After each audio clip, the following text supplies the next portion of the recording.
Hello, everyone, and welcome back to Nightmare Narratives. I can picture some of you already in bed, maybe some of you just getting home from work. Wherever you are, whatever time it is, I'm glad you're here. If this helps you relax or sleep, please like and subscribe. It means a lot. Now let's get you comfortable, and I'll tell you tonight's story. My name is Mike Crowfeather, and I need to tell you what really happened on High Knob in August 1994. People think they know the story from the newspaper reports about weather balloons and military exercises, but they don't. They can't. The truth is too big, too strange, and too important to stay buried forever. I was 33 then, a forest ranger with 11 years under my belt in the Cherokee National Forest. My specialty was cultural interpretation, helping visitors understand the Cherokee history of these mountains. Being half Cherokee myself, with a Cherokee wife named Anna and 2 young sons, I was the bridge between worlds. The Park Service liked that about me. I spoke both languages, understood both cultures, and could explain to tourists why certain places were sacred without giving away secrets that weren't mine to share. High Knob was one of those places. At 4,223 feet, it's the highest point in our forest, but that's not why the Cherokee considered it special. According to the old stories Anna's grandmother told, it was a place where shamans came to speak with the star people, the Nvi-Duya. Ancient stone circles still mark the summit, arranged in patterns that match certain constellations. Most visitors think they're just random rock piles left by hikers. But I know better. That August night started like any other late shift. I was updating trail reports in the ranger station when the radio crackled to life. "Mike, we got hikers at the bottom of High Knob claiming they saw UFOs," said Tommy, our dispatcher. His voice had that tone people use when they're trying not to laugh. 3 separate groups, all reporting the same thing. Lights in geometric patterns, moving too fast to be aircraft. I rubbed my eyes. It was nearly midnight, and I'd been working since dawn. "What kind of lights?" "Blue-white, they say. Perfect triangles and circles, hovering above the summit." All 3 groups described identical formations, Mike. And here's the weird part. They didn't know about each other until they all came down at the same time. That got my attention. One group seeing strange lights could be anything. Aircraft, weather, too much beer around the campfire. 3 separate groups seeing the same impossible things? That was different. I grabbed my gear, GPS unit, still new technology back then, night vision scope, radio, first aid kit, and the small leather pouch Anna had given me containing sage and other Cherokee blessing items. She'd insisted I carry them whenever I worked the sacred sites, and I'd learned not to argue with Cherokee wisdom. "Tell them I'm heading up to investigate," I radioed back. "And Tommy, log this properly. If something's really happening up there, we need documentation." The drive to High Knob Trailhead took 20 minutes on winding forest roads. My headlights caught the nervous eyes of deer frozen at the roadside, more than usual for this time of night. Even the forest felt different somehow, like it was holding its breath. I'd walked this trail hundreds of times, but never in complete darkness. My flashlight beam carved a narrow tunnel through the thick woods, and every shadow seemed to move just beyond its reach. The normal night sounds, owls, rustling leaves, distant coyote calls, were absent. The silence felt heavy, unnatural. About halfway up, my radio started crackling with static. Then my GPS began showing impossible readings, claiming I was somehow moving in 3 directions at once. I stopped and checked the batteries, fresh that morning. The equipment was fine, but something was interfering with the signals. Anna always said the old places had their own rules. Technology and the spirit world didn't always get along. As I climbed higher, the air itself seemed to thicken. My skin tingled like it does before lightning strikes. But the sky was clear, filled with more stars than I'd ever seen from this elevation. And there, just above the tree line where High Knob's summit waited, saw them. Lights. Not aircraft lights, not anything I could explain. They moved in perfect geometric formations, triangles that rotated slowly, circles that pulsed with soft blue-white radiance. They made no sound, cast no beams, and when they moved, they didn't travel through space so much as appear in one place and then exist somewhere else. I checked my watch, 11:47 p.m. Exactly. The Cherokee part of me, the part that had grown up hearing grandmother's stories, whispered that I should turn back. Some things weren't meant for human eyes, weren't safe for people to witness. But the ranger part of me, the part that had sworn to protect these mountains and the people who visited them, kept climbing. Whatever was happening up there, it was happening in my forest, to people under my protection. The lights pulsed brighter as I approached the summit, and my equipment died completely. Radio, GPS, even my digital watch. But strangely, I wasn't afraid. There was something familiar about those lights, something that called to a memory deeper than my own experience. I was about to discover that some family stories aren't just stories. The stone circle at High Knob's summit had been disturbed. I'd been up here dozens of times for cultural interpretation programs, and I knew every rock, every gap, every sight line to the constellations they were meant to honor. But now the ancient stones had been rearranged into patterns I'd never seen before. Complex geometric designs that hurt to look at directly, like trying to stare at the sun. The lights still hovered overhead, close enough now that I could see they weren't solid objects at all. They were more like windows, openings that showed somewhere else, someplace where blue-white radiance flowed like water. And in that radiance I caught glimpses of movement, tall, graceful shapes that seemed to be watching me. My skin crawled, but not from fear. It was recognition, like seeing a face you'd known in childhood but couldn't quite place. The Cherokee stories grandmother used to tell suddenly felt less like folklore and more like family history. I was so focused on the lights that I almost missed her. Janet Morrison sat in the center of the rearranged stone circle, perfectly still, staring up at the hovering formations. I knew Janet. She was a regular visitor, an experienced hiker who'd been coming to these mountains for years. She knew better than to hike alone at night, and she definitely knew better than to disturb Cherokee sacred sites. "Janet?" I called softly, not wanting to startle her. "Are you all right?" She didn't respond, didn't even blink, just sat there cross-legged on the mountain stone, her face tilted toward the lights with an expression of absolute peace. Her pupils were so dilated, they looked like black holes in her head. I approached carefully, ranger training kicking in. She was breathing normally, pulse steady when I checked her wrist, but she was completely unresponsive to voice or touch. It was like her mind had gone somewhere else, leaving her body behind as a placeholder. Then she spoke, and my blood turned to ice water. "Enviada Kituagado. The Star people have returned to the sacred mountain." Perfect Cherokee, fluent, with the proper mountain dialect my grandmother used.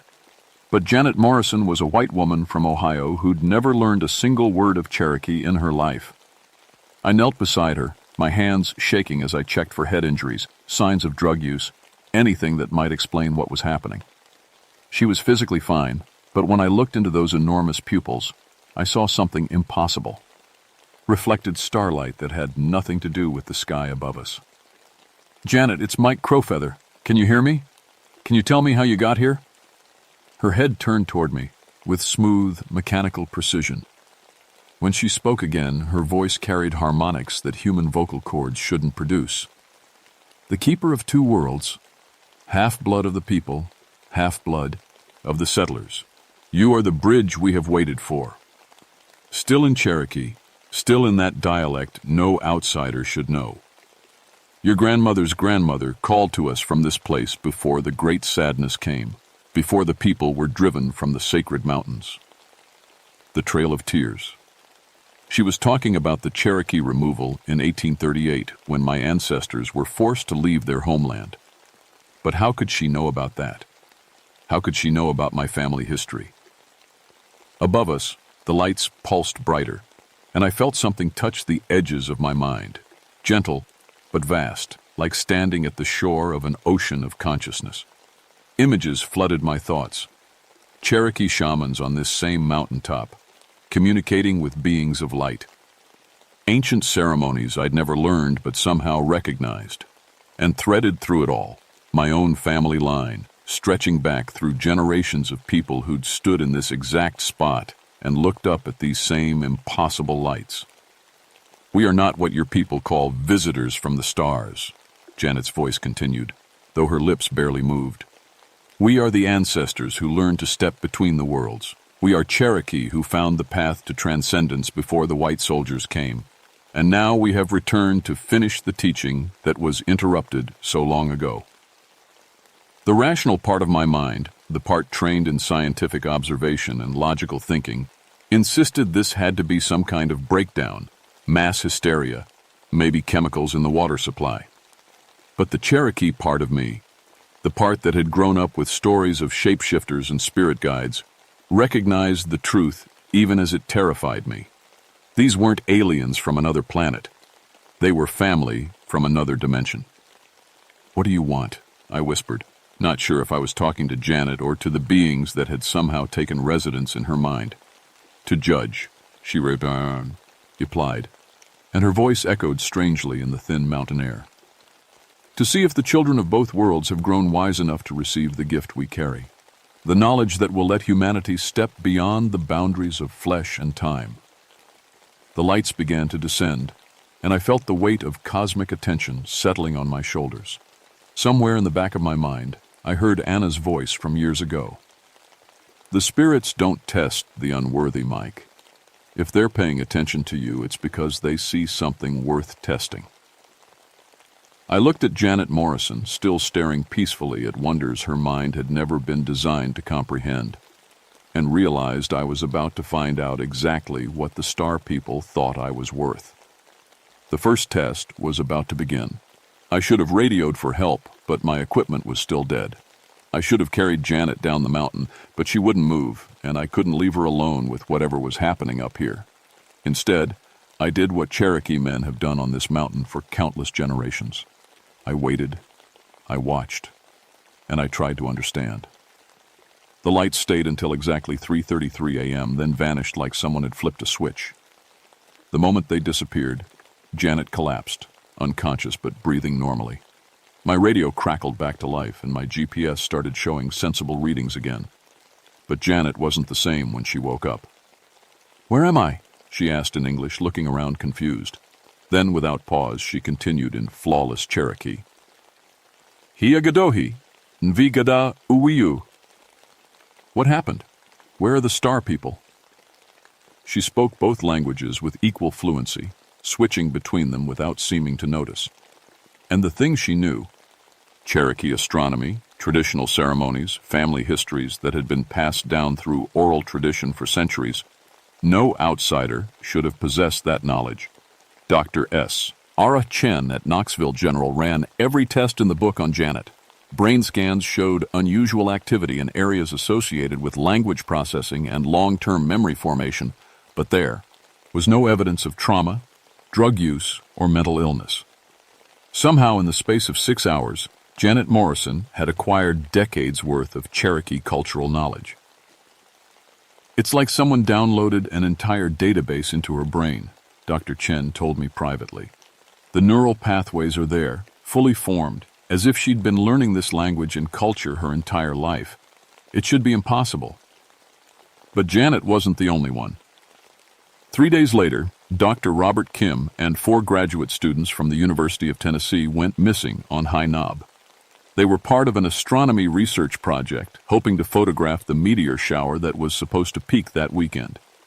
When search teams found them at dawn, they were all sitting in the stone circle, just like Janet had been. All 5 had the same dilated pupils, the same peaceful expressions, and the same impossible knowledge.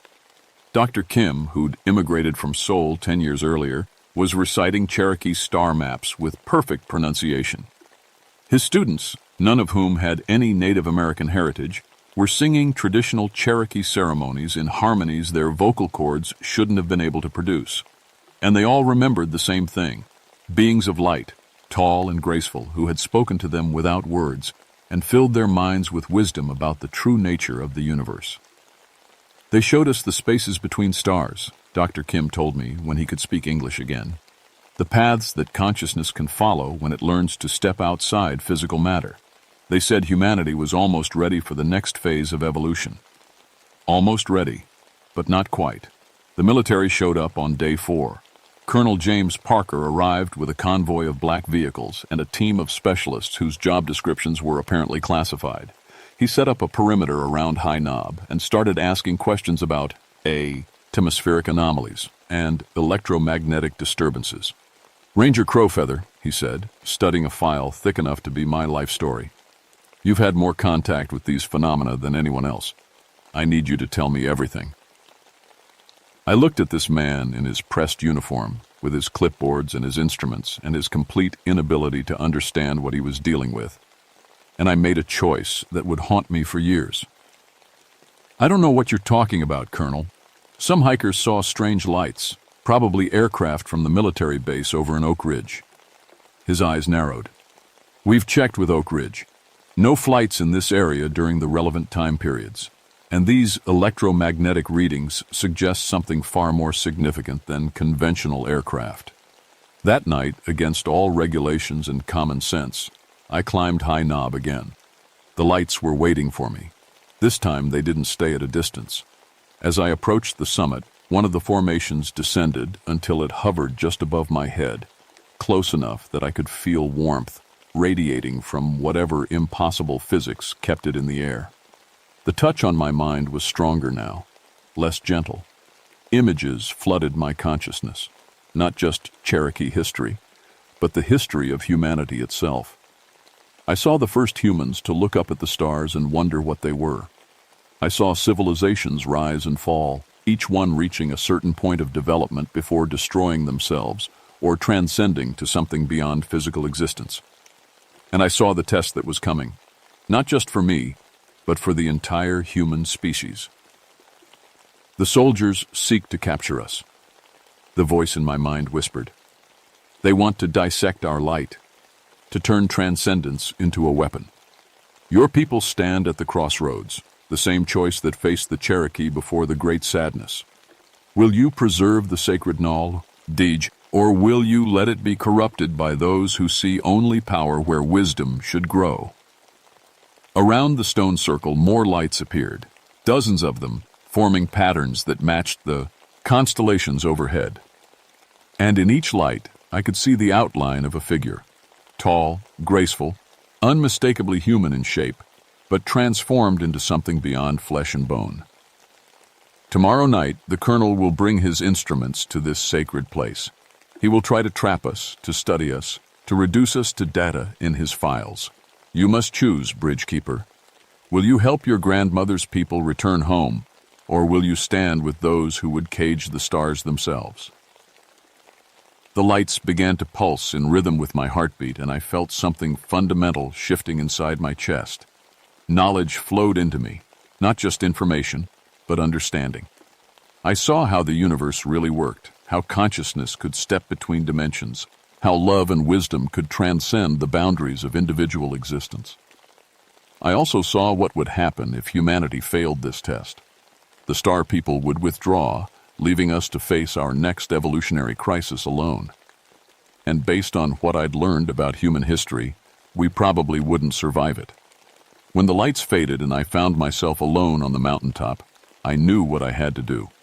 The question was whether I'd have the courage to do it. Colonel Parker's instruments detected the electromagnetic anomaly at 11:47 p.m. the next evening, just like clockwork. By the time his team reached the summit, I was already there, standing in the center of the stone circle with my arms spread wide. Stand down, Ranger, he ordered. You're interfering with a classified operation. I looked at this man who thought he could cage starlight and catalog transcendence, and I spoke the words my grandmother had taught me for calling on the ancestors. Envi Duya, Digadoli, Gadohi Cherokee, Didanawiski. Star people, help us. The Cherokee children are in danger. The entire mountain exploded into light. What happened next defies every law of physics I Learned in school, but it follows perfectly the spiritual laws grandmother taught me around her kitchen table. The moment I spoke the ancient calling words, every piece of electronic equipment on High Knob died. Not just stopped working, died, like the life had been sucked right out of it. Colonel Parker's radios, his electromagnetic sensors, the night vision goggles his men wore, even their digital watches, everything went dark and silent in the span of a heartbeat. But we could still see perfectly, because the entire mountaintop was glowing with that same blue-white radiance I'd witnessed before. Only now it wasn't just lights hovering in the air. It was the mountain itself, the stones, the trees, even the air we breathed, all pulsing with energy that had nothing to do with electricity or magnetism, and everything to do with consciousness itself. "What the hell?" Colonel Parker started to say, but his words cut off when the first figure materialized. 8 feet tall and slender as a birch tree, it emerged from the light like morning mist, taking human shape. Its features were human, but perfected somehow, as if someone had taken the best of Cherokee bone structure and refined it through centuries of spiritual evolution. Its skin held that same blue-white radiance, not reflecting light, but generating it from within. More figures followed, dozens of them, until we were surrounded by a circle of beings that looked like Cherokee ancestors who had learned to become living starlight. "Do not fear." Their voices whispered directly into our minds, harmonizing like a choir of wind through mountain pines. "We are the children who walked the star paths before the soldiers came. We are the grandmothers and grandfathers who found the way to step between worlds." Colonel Parker was shouting orders, trying to get his men to respond, but they stood frozen with expressions of awe and terror. Roar! Their weapons, useless against beings made of light and consciousness, hung forgotten in their hands. "You would cage the sacred knowledge," the Star People continued, and now their mental voices carried the weight of centuries. "You would turn transcendence into a tool for violence, as your kind always does. But the Bridgekeeper has called on the old covenants. He has invoked the protection his people earned through suffering." One of the beings stepped closer to me, and I felt recognition flood through my bones. This was family, not just metaphorically, but literally. This was my great-great-grandmother, Little Deer Woman, who had walked the Trail of Tears and died somewhere in the Oklahoma Territory in 1839. But she hadn't really died, had she? She'd found another way. "Grandson." Her voice was warm honey in my mind. "Your blood remembers what your mind has forgotten.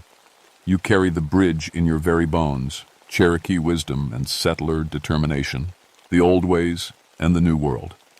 That is why we chose you. That is why you can hear us when others cannot." Around us, Colonel Parker's men were starting to panic. Some were running back down the mountain. Others stood locked in place, staring at wonders their minds couldn't process. But the colonel himself held his ground, jaw set in determination. "I don't care what you are," he snarled, pulling out what looked like a modified radio. "Command, this is Parker. We need immediate air support on High Knob. Unknown entities, possible extraterrestrial contact." The device crackled to life despite the electromagnetic field. Military-hardened electronics designed to survive nuclear pulse attacks. Within minutes, I could hear helicopters approaching from the south. The Star People turned their attention to Parker, and their radiance dimmed with what felt like sadness. "Always the same pattern," they whispered. "First wonder, then fear, then the need to control and possess. Your species learns the same lesson over and over, never growing wise enough to remember it." "Wait," I said, stepping between the Colo, Nell, and my grandmother's spirit. "Give me a chance to make this right. Let me prove that some of us can choose wisdom over power." The helicopters were getting closer, and I could see searchlights cutting through the darkness below. Whatever was coming would have bigger guns, better equipment, and orders to capture or destroy anything that threatened national security. "What would you do, Bridgekeeper? How would you prove your people worthy of the star paths?" I looked at Colonel Parker, rigid with military discipline and fear of the unknown. I looked at his remaining men, confused and scared but still following orders. And I thought about Anna and my 2 sons, sleeping peacefully in our cabin 20 miles away, trusting that Daddy would come home safely from another routine night of work. "I'll show you that humans can choose to protect the sacred instead of exploiting it," I said, "even when it costs us everything."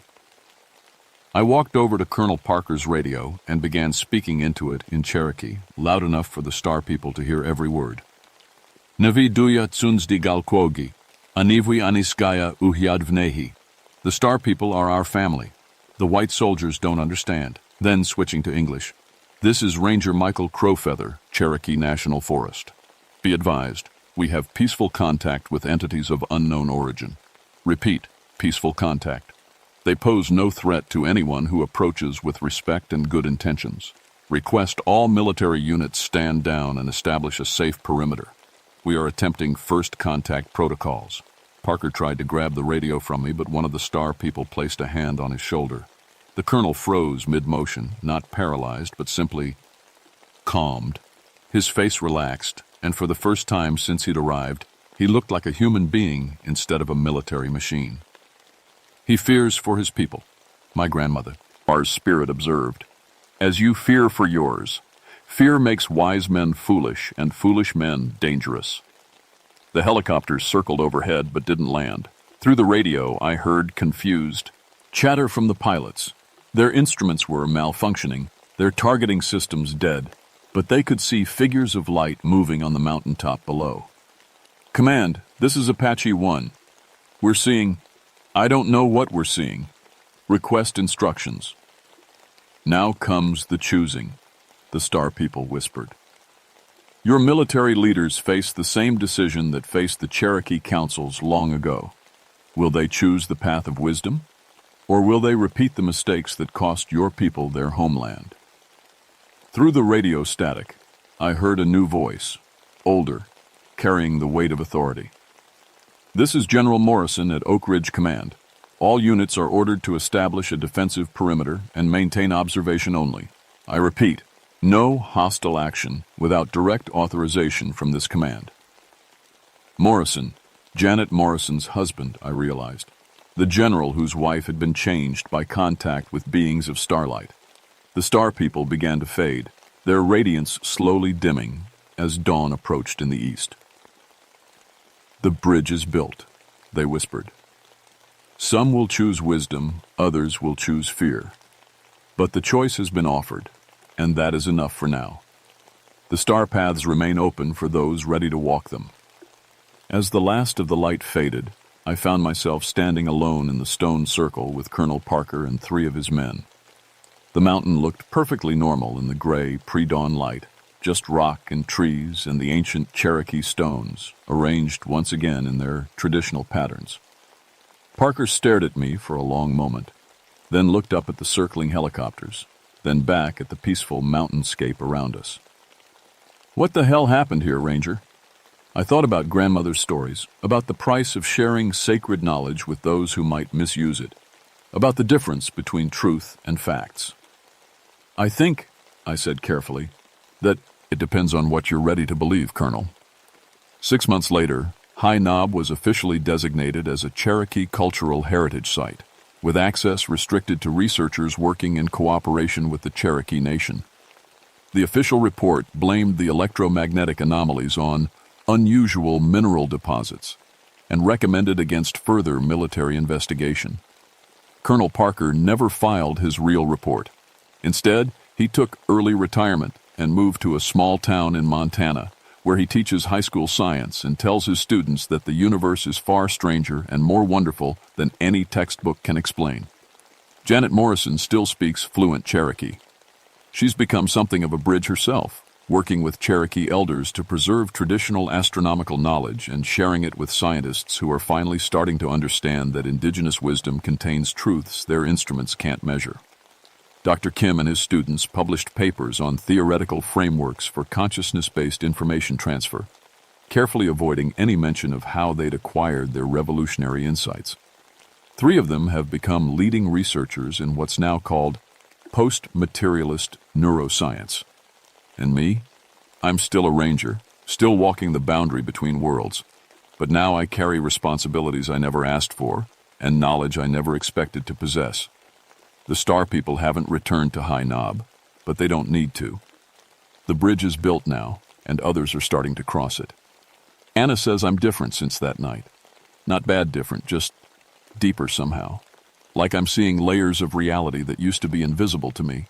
She's right, I suppose. When you've looked into the eyes of transcendent ancestors and felt the weight of cosmic judgment on your shoulders, normal life takes on a different perspective. My sons are showing signs of the gift. Tommy, my oldest, sometimes speaks Cherokee words he's never learned, and little Sam draws star maps that match ancient Cherokee ceremonies I haven't taught him yet, Anna's.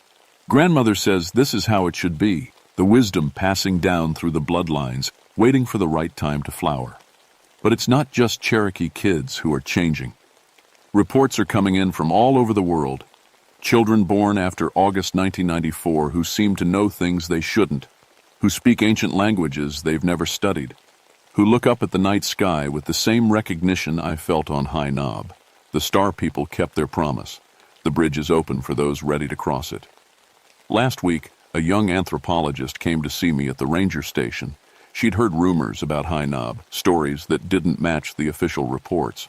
She wanted to know what really happened up there, and whether it might be happening in other places too. Her name was Sarah Begay, and she was Navajo. She told me her grandmother had been having dreams about Star people returning to sacred mountains all over the Southwest.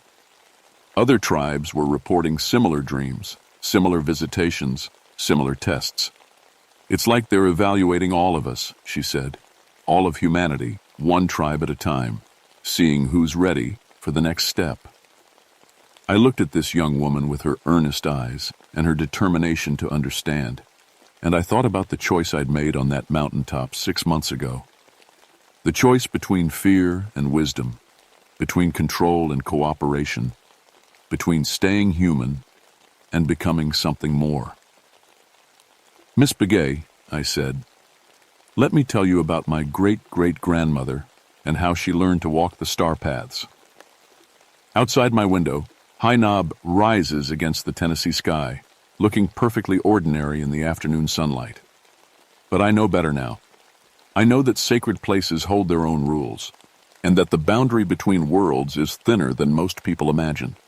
Sometimes, on clear nights when the stars are bright and the wind carries the scent of saga, in cedar, I climb that mountain again. Not because I expect to see lights in the sky, but because I need to remember who I am and where I come from. The Star people are still out there, still watching, still waiting to see if humanity will choose wisdom or destruction when the next test comes. And it will come. The bridge is built, but bridges work both ways. We are being prepared for something larger than ourselves, something that will require all the wisdom our ancestors can provide and all the courage the next generation can muster. The watchers on High Knob have gone home to the spaces between stars, but they left us a gift. The knowledge that we are not alone, that consciousness is larger than flesh, and that love really can transcend the boundaries of individual existence. Whether we're worthy of that gift remains to be seen. But for the first time in centuries, Cherokee voices are being heard on the sacred mountain, and the star paths shine bright for those with eyes to see them. That has to count for something.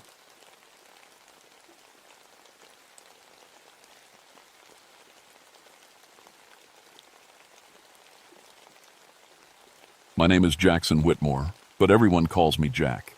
I've been a park ranger here in the George Washington National Forest for 17 years now, and I thought I'd seen everything these mountains could throw at me. Bears, lost hikers, flash floods, you name it. But what happened in Dark Holler back in August of '72 still wakes me up at night sometimes. The radio crackled to life that morning around 9:30. Jack, we got a code yellow, family of 5, overdue from yesterday. I was sitting in my truck outside the ranger station, finishing my second cup of coffee and watching the heat shimmer rise from the blacktop. August in Virginia is no joke, the kind of humid heat that sticks to your skin like wet clothes. Copy that, Bill, I radioed back to my supervisor. What have we got? Morrison family out of Richmond. Dad's name is Dale, mother Linda, 3 kids. Last seen yesterday afternoon at the Skyline Drive overlook. Planned to camp overnight somewhere in the backcountry. I grabbed my notebook and jotted down the details. 17 years of this job, and I'd never lost a hiker yet. Wasn't planning to start now. Vehicle description? Blue 69 Chevy Suburban. Virginia plates. Bill's voice sounded tired. Jack, their car's been found at the Dark Holler trailhead. Engine was still running when the morning patrol found it. That made me sit up straight. Dark Holler sits about 23 miles from Front Royal, deep in the back country where most tourists don't venture. It's rough terrain, limestone caves, underground streams, and trails that can fool even experienced hikers. The Cherokee used to call it Invi Asgaya, which means place where screaming man lives. Not exactly a name that invites camping trips. I'd been in Dark Holler plenty of times. Old mining area from the 1890s, abandoned after some kind of accident. The locals still tell stories about it, but I never paid much attention to mountain folklore. Ghosts are for city folks who've never heard a panther scream in the dark. I'll head out there now, I told Bill. Should have them back by dinner. I loaded my pack with the usual gear, first aid kit, emergency blankets, flares, and enough water for 6 people. My Silva compass went in my shirt pocket, same Model 4 I'd carried since Korea. Old habits die hard, and good equipment keeps you alive. The drive to Dark Holler took me up winding mountain roads, past thick stands of oak and pine. The deeper I went, the quieter everything got. Even with the windows down, I couldn't hear any birds singing. That should have been my first warning. The Morrison Suburban sat exactly where Bill said it would be, right at the trailhead parking area. The engine was off now, but the keys dangled from the ignition. Both front doors hung wide open like the family had left in a hurry. The back was loaded with camping gear, tent, sleeping bags, cooler full of food. On the dashboard, a baby bottle sat half empty, the formula still slightly warm. I walked around the vehicle, looking for any signs of trouble. No broken glass, no blood, no struggle. Just an abandoned car with the doors open to the world. It felt wrong, like walking into a house where someone had left all the lights on, but nobody was home. The trail into Dark Holler starts easy enough, wide and well-marked, the kind of path a family with small children could handle without trouble. I found their tracks right away in the soft dirt. 5 sets of footprints, 2 adults in hiking boots, 2 kids in sneakers, and tiny prints that had to belong to a toddler. I marked the spot with chalk and started following the trail. The Morrison family had walked single file at first, staying on the path like smart hikers should. Dad in front, kids in the middle, Mom bringing up thus, rear with the baby. Normal stuff. But as I walked deeper into the holler, that strange quiet kept bothering me. No bird calls, no insects buzzing, no squirrels chattering in the trees. Just my footsteps and the sound of my own breathing. After 17 years in these woods, I knew when something wasn't right. The temperature seemed to drop as the trail wound downward into the valley. Not much, maybe 5 or 10 degrees, but enough to notice. The trees grew thicker here, their branches reaching across the path like gnarled fingers. Somewhere in the distance, I could hear water running, the underground stream that feeds through the old mining area. At the first mile marker, I found Tommy Morrison's Boy Scout manual lying open in the middle of the trail. The pages were torn and scattered like someone had ripped it apart in frustration or fear. I bagged it as evidence and kept moving. A quarter mile later, I spotted something red hanging from a tree branch about 8 feet off the ground. A little girl's doll, Raggedy Ann with bright red yarn hair and a blue dress, had to belong to Susan Morrison. But there was no way a 10-year-old girl could reach that high, and no reason for her to throw her doll up there in the first place. I stood under that tree for a long minute, staring up at the doll and trying to make sense of it. The branch wasn't broken. No sign anyone had climbed the tree. It was like the doll had just appeared there, waiting for me to find it. My radio crackled with static. I tried calling back to base, but all I got was white noise and what sounded like music. Some old-timey tune from the 1940s that couldn't possibly be broadcasting on our frequency. I turned the volume down and kept walking.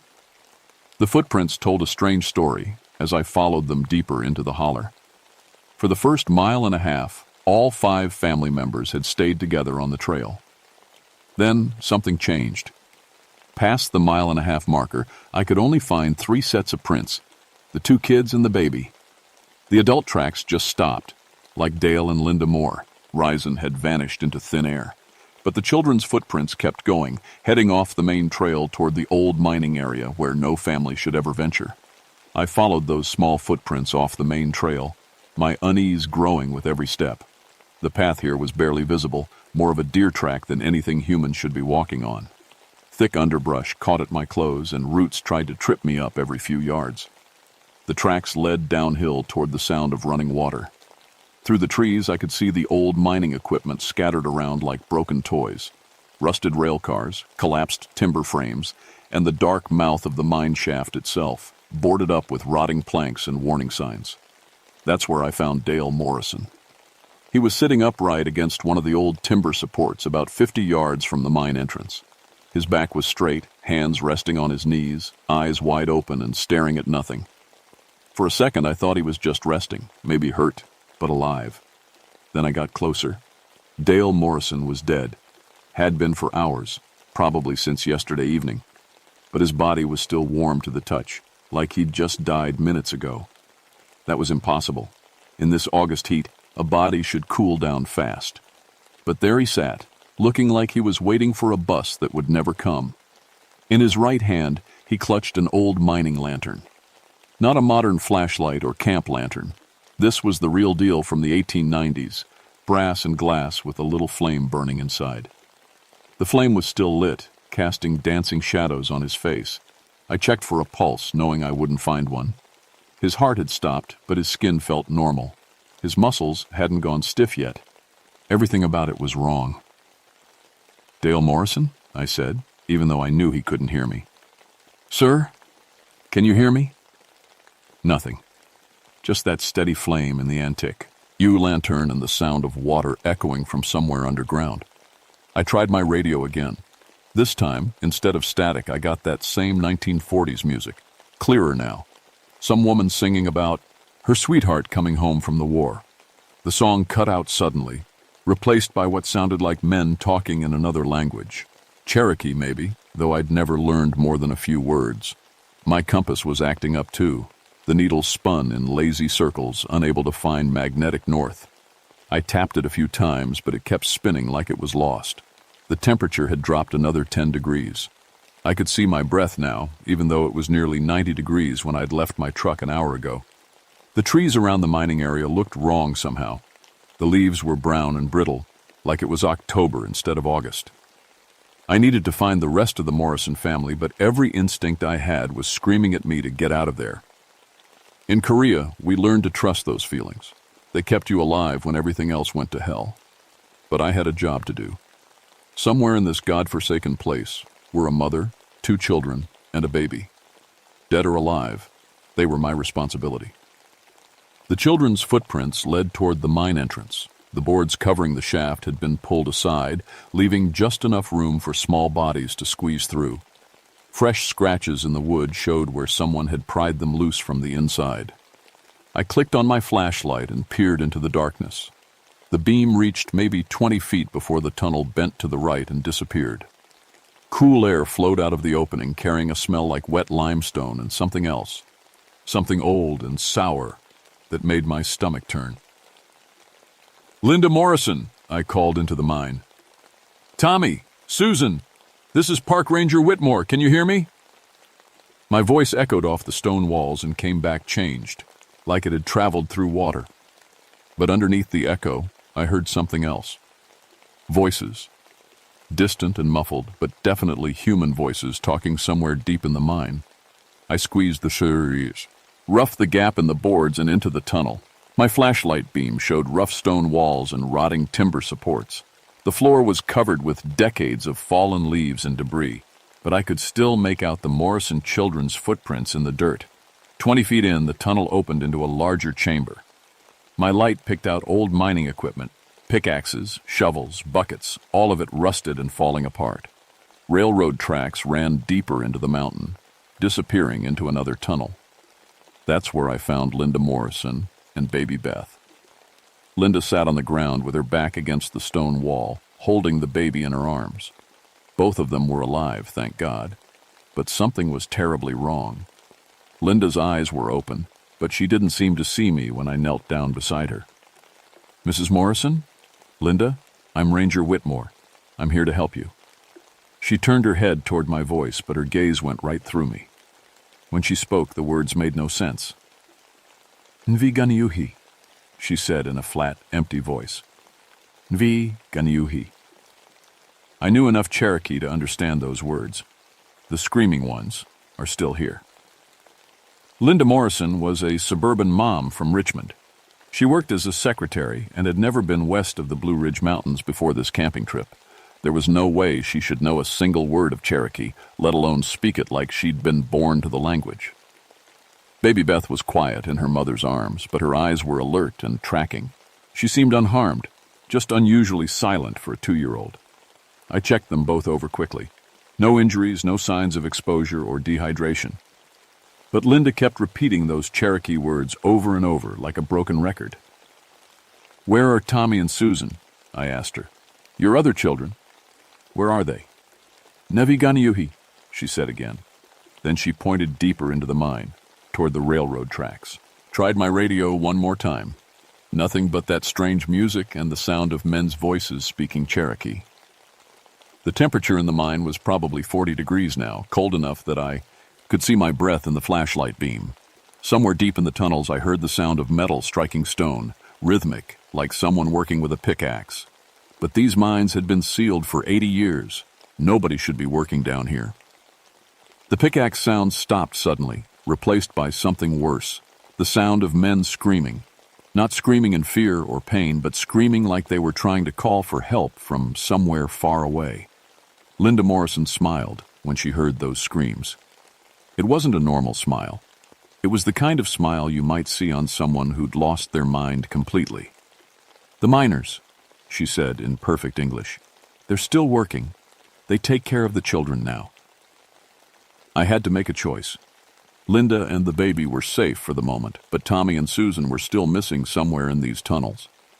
The smart thing would have been to get Linda and Beth out of the mine, call for backup, and mount a proper search and rescue operation.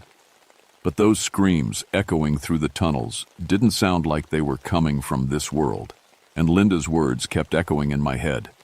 "They take care of the children now." I helped Linda to her feet. She came along docile as a sleepwalker, still holding baby Beth. "We're going to find Tommy and Susan," I told her. "Then we're all getting out of here." She nodded, but her eyes were still distant, like she was seeing things I couldn't. The railroad tracks led deeper into the mountain. My flashlight showed that someone had been maintaining them. The rails were free of rust and debris. The wooden ties looked fresh. But that was impossible. This mine had been abandoned since 1890. We walked in single file along the tracks. Me in front with the flashlight, Linda behind me with the baby. Our footsteps echoed strangely in the tunnel, like there were more people walking with us than I could see. After about 100 yards, the tunnel opened into another chamber.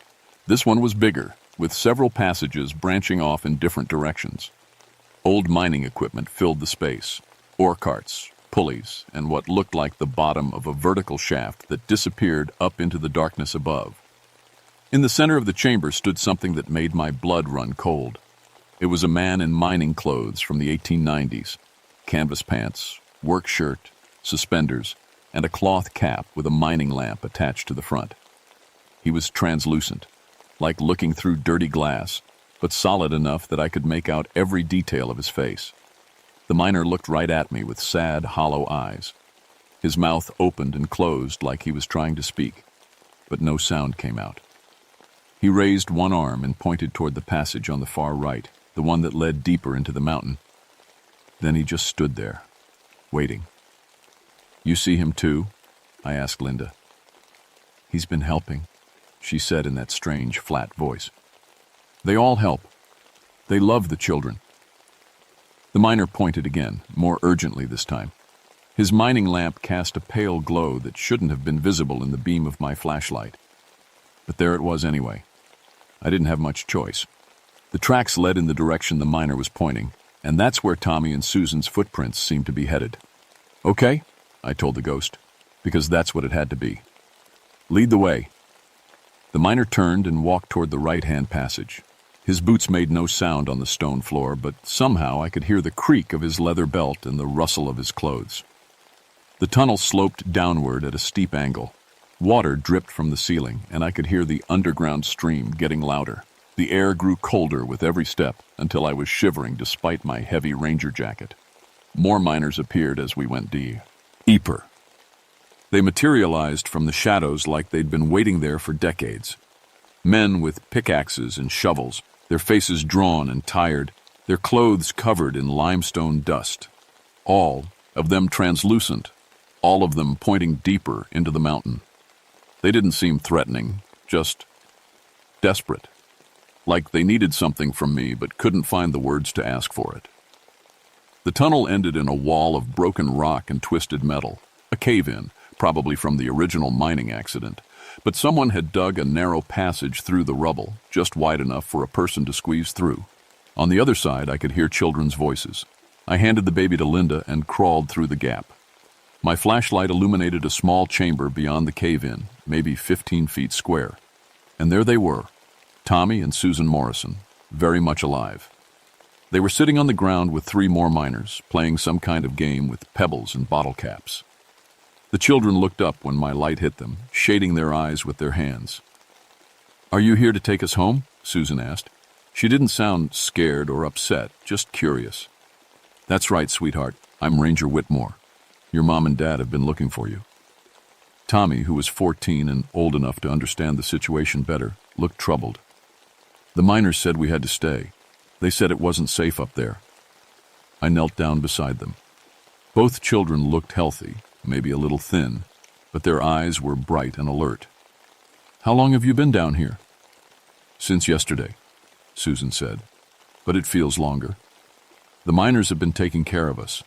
They're really nice, but they can't talk very good." One of the miner ghosts, a big man with a gray beard and kind eyes, gestured toward the children protectively. When he opened his mouth, I could hear a faint whisper, like wind through dry leaves. "Safe here," the whisper said. "Dangerous above. Children stay." "No," I said firmly. "The children need to go home. Their parents are worried sick." The bearded miner shook his head, sadly, and pointed up toward the surface. "Bad men above, hurt children. We protect." I was starting to understand. These weren't evil spirits trying to steal the Morrison kids. They were the ghosts of the miners who died in the 1890 cave-in, and somehow they thought they were protecting Tommy and Susan from some kind of danger above ground. But they'd been dead for 80 years. Whatever they thought they were protecting the children from was long gone. "Listen," I said to the miners, "I appreciate what you're trying to do, but these children belong with their family. I'm going to take them home now." The temperature in the chamber plummeted. My breath came out in white puffs, and frost began forming on the stone walls. The miners became more solid, more real-looking, and their expressions changed from protective to threatening.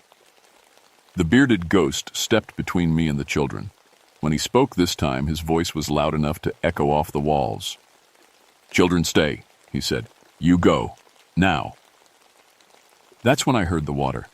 It started as a trickle, then grew to a stream, then a torrent. The underground river was flooding the tunnels, and we were 300 feet below ground with only one way out. The water poured through cracks in the chamber walls like the mountain itself was trying to drown us. In minutes, it had risen to ankle deep, then knee deep. The children scrambled onto higher ground, but there wasn't much higher ground to be found. "We have to get out of here," I shouted over the roar of rushing water. "All of us, right now!" The bearded miner looked genuinely distressed. He and his ghostly companions had spent 80 years trying to protect children, and now their protection was turning into a death trap. I crawled back through the gap in the cave-in, the water already up to my waist. Linda was waiting on the other side with baby Beth, but the floodies. Nang tunnel was starting to collapse. Chunks of limestone fell from the ceiling, and the wooden support beams groaned under the weight of shifting rock. "Linda!" I yelled. Can you get the baby through the gap? She nodded and pushed Beth through the opening. I caught the little girl and passed her to Tommy, who had squeezed through behind me. Susan came next, then Linda herself, soaked and shivering but moving on her own. The miners were still with us, but they looked different now, more solid, more present. I could see the details of their faces clearly, lined with worry, creased with decades of underground labor. The bearded one, who seemed to be their leader, looked me straight in the eye. "We failed them," he said, and his voice was as clear as mine. "The children who came before. 47 men died when the roof fell in. We were supposed to protect them, but we failed." "That was 80 years ago," I said, helping Susan to her feet as water swirled around our legs. "These aren't the same children." "All children need protection," said another miner, a young man who couldn't have been more than 20 when he died. "We couldn't save ourselves, so we save who we can." The water was rising faster now, up to my chest. The tunnel ahead of us was completely flooded, and the way we'd come was blocked by the cave-in. We were trapped. That's when I remembered something Joe Crowfeather had told me years ago. Joe was a Monacan elder who sometimes worked with the Park Service on cultural programs. He'd said the Cherokee had sacred ways of honoring the dead, ways to help lost spirits find peace. I reached into my pocket and pulled out the one thing I treasured more than anything else in the world. My wife Mary's wedding ring. I'd worn it on a chain around my neck since cancer took her 2 years ago. "You men died doing your jobs," I said to the miners. "You died trying to protect people, and that means something. But these children aren't yours to save. They have their own family, their own lives to live." I held up Mary's ring. This belonged to someone I couldn't protect, someone I lost. I know how it feels to fail the people you love. The bearded miner stared at the ring. Around us, the other 46 miners materialized from the flooding shadows, all of them watching me with hollow, desperate eyes. "But sometimes," I continued, "the best way to protect someone is to let them go." I placed Mary's wedding ring on a flat stone that jutted from the chamber wall above the waterline. "This is for you and your men, a token of respect for what you tried to do." The effect was immediate. The flooding slowed, then stopped. The temperature rose from freezing to merely cold, and the miners began to glow with a soft, warm light that had nothing to do with their antique lamps. The bearded miner nodded slowly. "We understand," he said. "We remember now. We were trying to get out when the roof fell. We weren't trying to stay forever." He turned to the Morrison children. "You are not ours to keep," he said gently. "Go home. Live your lives. Remember us, but don't stay with us." One by one, the other miners stepped forward. Each one touched Tommy and Susan lightly on the head. A blessing, or maybe a goodbye. Some of them were barely more than boys themselves, lost in this mountain when they should have been starting families of their own. "Follow the rails back," the leader told me. "We'll hold the water until you're clear." I gathered the Morrison family and led them toward the tunnel. When I looked back, the 47 miners stood in formation like soldiers at attention, holding back tons of floodwater through sheer force of will. The trek back up the tunnels was the longest walk of my life. The children were exhausted. Linda was still speaking Cherokee half the time, and baby Beth had started crying, a sound that echoed through the mine like a siren. But we made it. We climbed out through the gap in the boarded entrance jut, just as the sun was setting over the Virginia mountains. Behind us, I could hear the mine flooding completely, sealing those tunnels forever. Dale Morrison's body was gone. All we found by the timber support was the antique mining lantern, its flame finally extinguished. The official report said the Morrison family got lost in the cave system and suffered from hypothermia and shock. Linda's temporary language confusion was attributed to stress and dehydration. Dale Morrison was found to have suffered a heart attack brought on by exhaustion and panic. His body was recovered 3 days later by a team of professional cave rescue specialists. None of that was true, but it was what people needed to hear. Linda Morrison recovered fully, though she kept the Cherokee she'd learned in that mine. Within a year, she was volunteering at the American Indian Cultural Center in Richmond, helping preserve tribal languages and traditions. She never talked about what really happened in Dark Holler, but sometimes I'd catch her looking at her children with an expression of profound gratitude, like she knew how close she'd come to losing them forever. Tommy grew up to become an archaeologist, specializing in Virginia mining history. Susan became a linguist, focusing on endangered Native American languages. And baby Beth, well, she developed a habit of talking to people who weren't there. Imaginary friends, her parents called them. But I wondered sometimes if they were really imaginary. As for me, I made some changes in my life after that day. I stopped drinking, for one thing. Started studying Cherokee history and culture through the extension program at UVA. I reached out to Joe Crow Feather and began learning about the spiritual traditions of the mountain tribes. I also requested a transfer from Search and Rescue to the Cultural Interpretation Department. These days, I give talks about the history of the Shenandoah region, including the mining era and the Native American heritage that most visitors never hear about. Every full moon, I drive back to Dark Holler and leave a pouch of tobacco at the sealed mine entrance. It's what Joe taught me, a way of honoring the spirits of the dead, showing them they haven't been forgotten. The area has been quiet since 1972. No more missing families, no more mysterious disappearances. Sometimes park visitors report hearing distant sounds from underground, like men working with pickaxes far below the surface. But the sounds aren't frightening anymore. They're just the echo of honest work, the kind of labor that built these mountains and the communities that depend on them. I never found out exactly what caused the mining accident in 1890, or why the spirits of those 47 men stayed trapped in the mountain for so long. But I learned something important. The dead don't always move on just because they're supposed to. Sometimes they need help. Sometimes they need someone to acknowledge what they sacrificed, to honor their memory with more than just faded newspaper clippings and forgotten gravestones. And sometimes, if you're very lucky and very careful, you can help them find their way home. I still patrol the backcountry, though I stick to the day shift now. I know these mountains better than anyone, know their dangers and their secrets. But I also know they're not empty. The Cherokee were right when they named Dark Holler the place where Screaming Man lives. They just didn't mention that sometimes, if you listen close enough, you can help the screaming stop. My name is Jackson Whitmore, and I've been a park ranger in the George Washington National Forest for 43 years now. I've seen bears and bobcats, flash floods and forest fires, lost hikers and broken bones and more human stupidity than you could shake a stick at. But I've only seen ghosts once, and that was enough.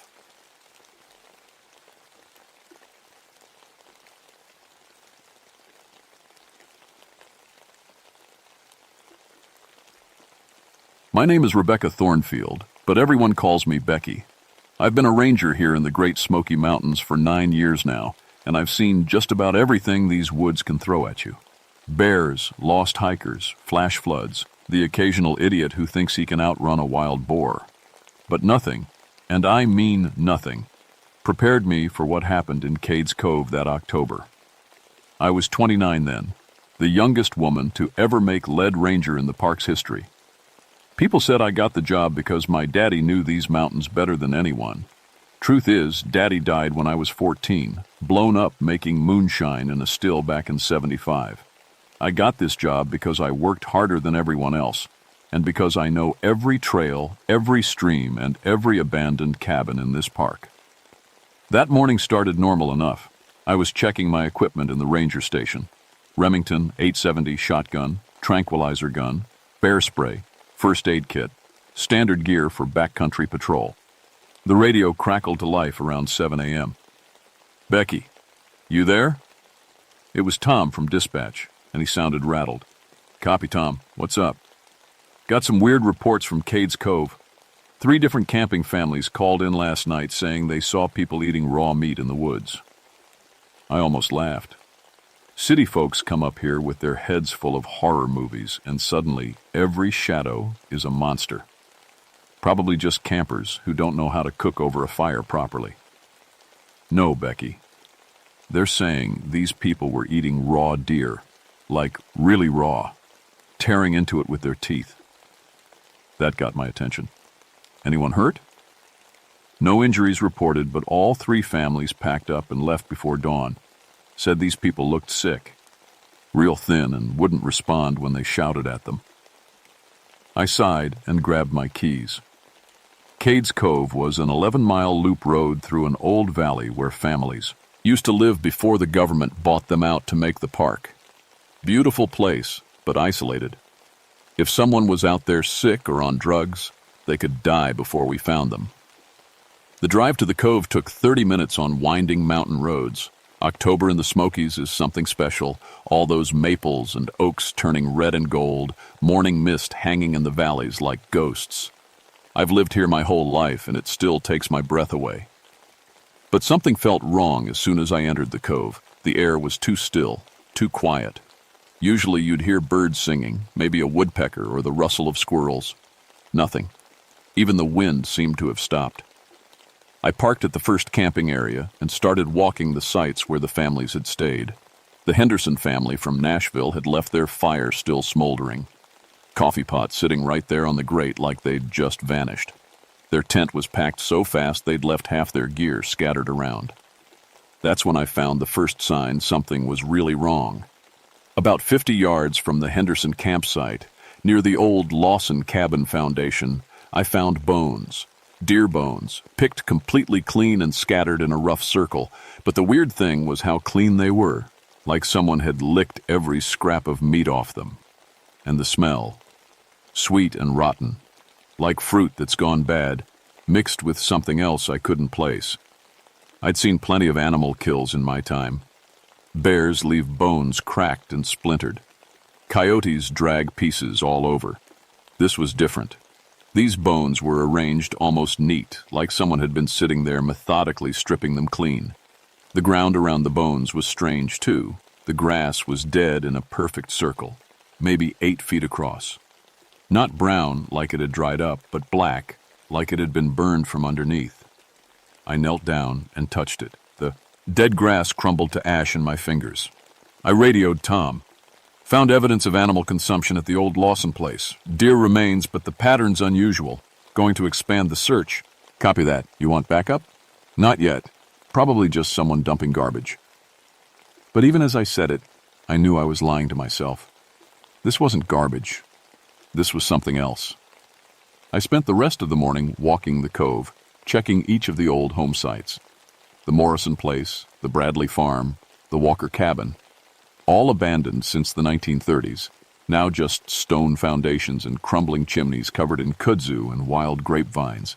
At each site, I found the same thing: scattered bones, that circle of dead grass, and that sweet, sick smell hanging in the air like a fog. By noon, I'd counted 7 different locations, all recent. The bones still had bits of flesh on them. That's when I heard the sound. It was coming from the direction of the old cemetery, back in the woods behind the Morrison place. A low moaning, like someone in pain. Or maybe like someone who was very, very hungry. I followed the sound through the woods, stepping careful around the dead grass circles that seemed to be everywhere now. The trees looked sick here too, leaves falling even though it was still early October, bark peeling off in long strips like old paint. The moaning got louder as I got closer to the cemetery. It wasn't one voice. It was several, all mixed together in a sound that made my skin crawl. High voices and low voices, like a whole family crying at once. I found Jim Bradley sitting against a headstone. I knew Jim, local boy, grew up in Gatlinburg, came hiking in the park every weekend. Good kid, maybe 34 years old, worked at the ski lodge in the winter. But the man sitting in that cemetery didn't look like Jim Bradley. He looked like he hadn't eaten in months. His clothes hung off him like they were 3 sizes too big. His face was all sharp angles and hollow spaces. His eyes sunk so deep in his head they looked like black holes. He was holding something in his hands, looked like a dead squirrel, and he was eating it raw. "Jim?" I called out, keeping my distance. "Jim Bradley, is that you?" He looked up at me, and I almost ran. His mouth was covered in blood, and when he smiled, his teeth looked too big for his face, like his gums had shrunk back. "Ranger Becky," he said, and his voice was just a whisper. "I'm so hungry. I can't stop being hungry. When's the last time you ate, Jim? He laughed, but it sounded more like crying. Yesterday I had a whole breakfast at Shoney's. Pancakes, eggs, bacon, hash browns.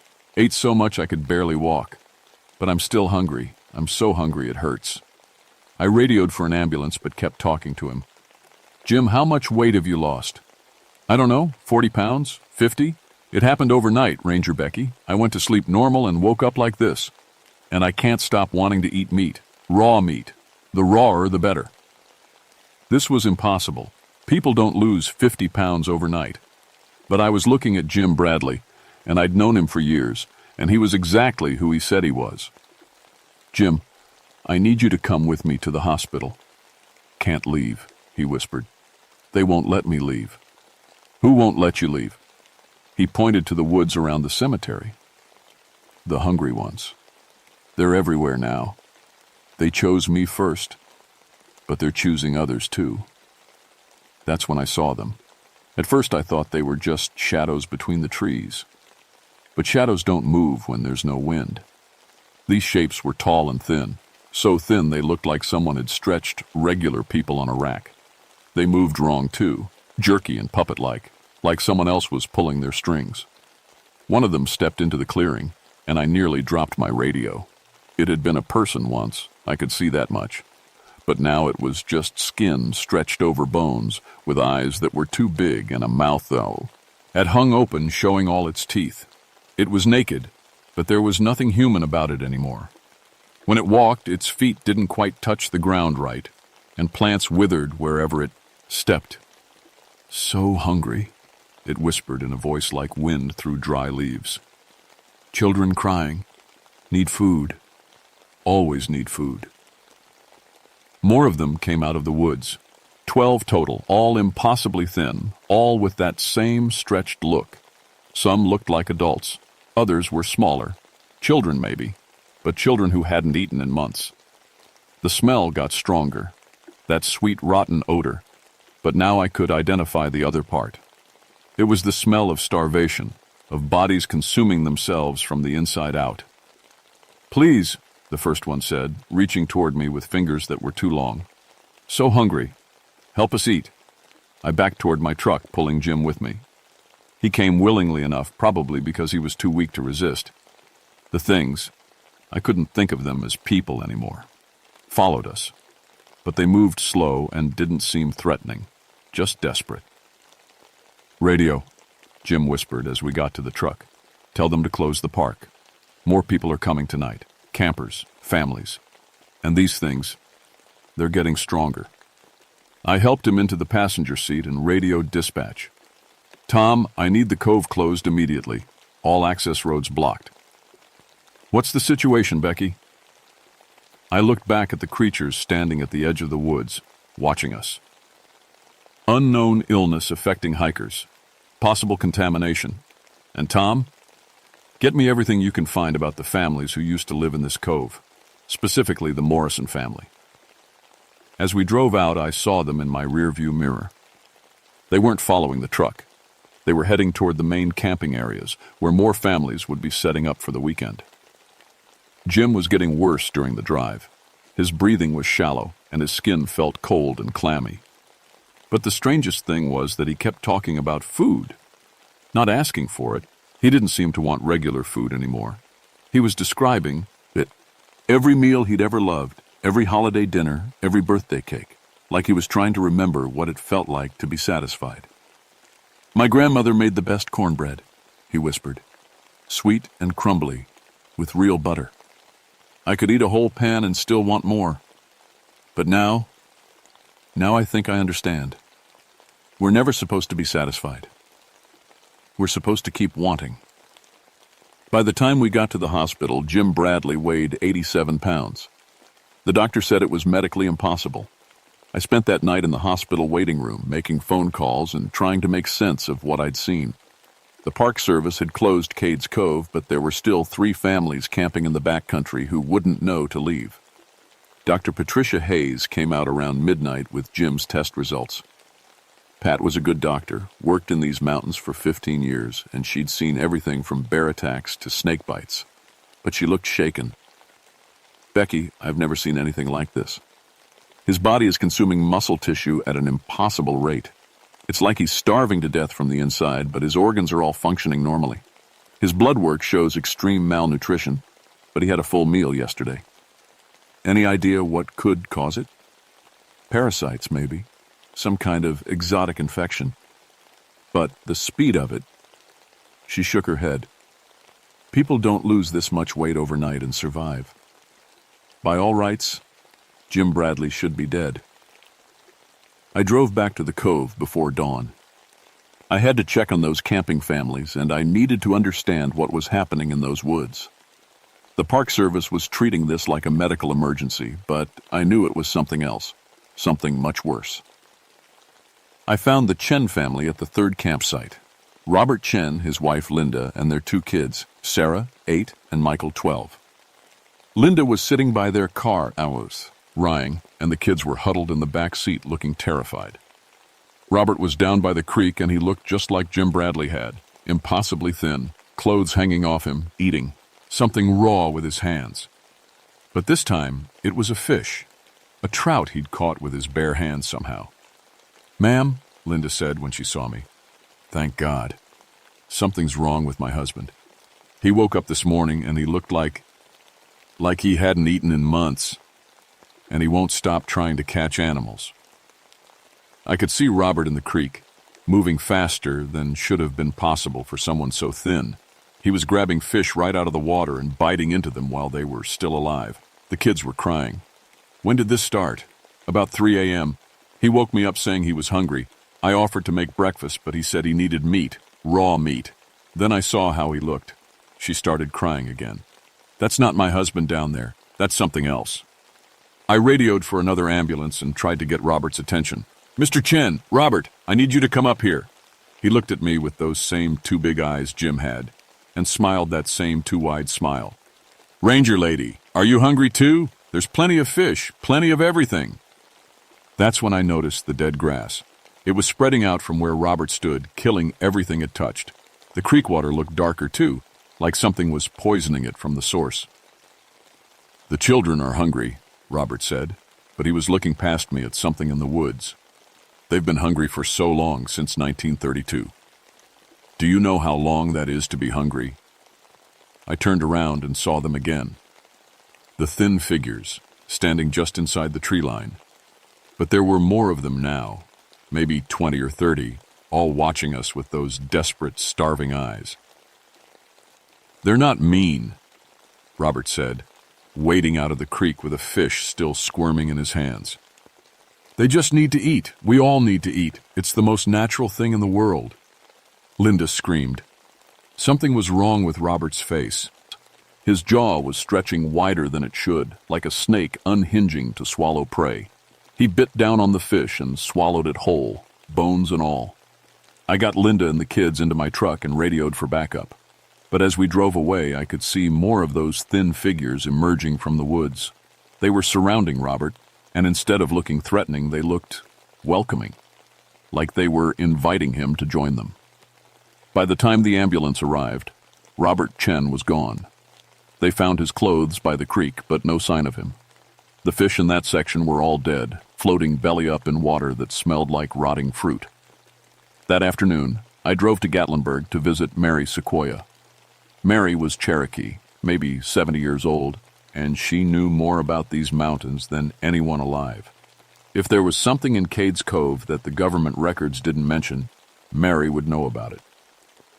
I found her sitting on her porch, smoking a pipe, and looking like she'd been expecting me. "Ranger Becky," she said before I could even get out of the truck. "You've seen the hungry ones. You know about them?" My grandmother told me stories about the families who wouldn't leave when the government bought the land, especially the Morrison family. 12 people, parents and children, lived in the cove for 4 generations. She gestured for me to sit down. When the Park Service came to buy them out in 1932, Old Man Morrison said he'd rather die than leave his ancestral land. So he did. The whole family chose starvation over displacement. They starved themselves to death. Worst winter in 50 years. Government men came back in spring to check on them, found the cabin empty except for signs that they'd gotten desperate near the end. Desperate and hungry. Mary's eyes were sad but not surprised. Cherokee people know about hungry spirits. When someone dies with a great need unfulfilled, sometimes that need stays behind, gets stronger over time. How do you stop them? You don't stop hunger, child. You satisfy it. That evening, I was back at the hospital when they brought in the third family, the Washingtons from Memphis, parents and a teenage son. Same thing. The father had the condition, rapid weight loss, compulsive hunting behavior. But this time, there was a difference. Marcus Washington didn't just look starved. He looked angry. "Where are they?" he kept asking, thrashing against the restraints. "Where are the ones who chose me? I can hear them calling. They need me to hunt. There are more people coming to the park, and we need to hunt." Dr. Hayes pulled me aside. "Becky, we've got a problem. I've been in contact with other hospitals in the region. Similar cases are showing up in Pigeon Forge, Cherokee, even as far as Knoxville. All men, all with the same rapid weight loss, all talking about being chosen to hunt." "How many?" 12 so far. But the pattern's expanding.